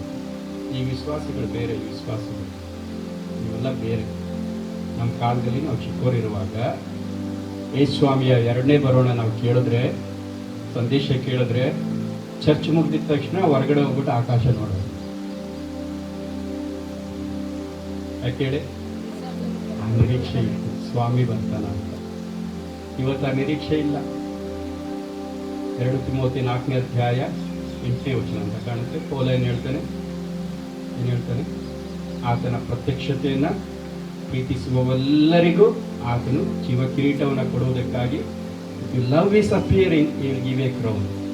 ದೇವರ ಪ್ರತ್ಯಕ್ಷತೆಯನ್ನು ನೀನು ಎದುರು ನೋಡಿದ್ರೆ, ದೇವರ ಪ್ರತ್ಯಕ್ಷತೆಗೋಸ್ಕರವಾಗಿ ಆರೈಕೆ ಮಾಡಿ, ಕರ್ತನ ಪ್ರತ್ಯಕ್ಷತೆಯನ್ನು ನೀನು ಪ್ರೀತಿ ಮಾಡಿದ್ರೆ, ದೇವರು ನಿನಗೆ ಕಿರೀಟವನ್ನ ಹೃದಯ ನಾನು ಕೊಡ್ಬೇಕು. ಸ್ವಾಮಿ ಕರ್ತನಾದ ಯೇಸುವೆ ಬಾ. ಬೈಬಲ್ ಗ್ರಂಥದಲ್ಲಿ ದ ಲಾಸ್ಟ್ ಪ್ರೇಯರ್, ಕೊನೆಯ ಪ್ರಾರ್ಥನೆ ಯಾವುದು ಗೊತ್ತಾ? ಕರ್ತನಾದ ಯೇಸುವೆ ಬಾ. ಆ ಹೃದಯ, ಆ ಪ್ರಾರ್ಥನೆ ನನ್ನ ಹೃದಯದಲ್ಲಿ ಇರಬೇಕು.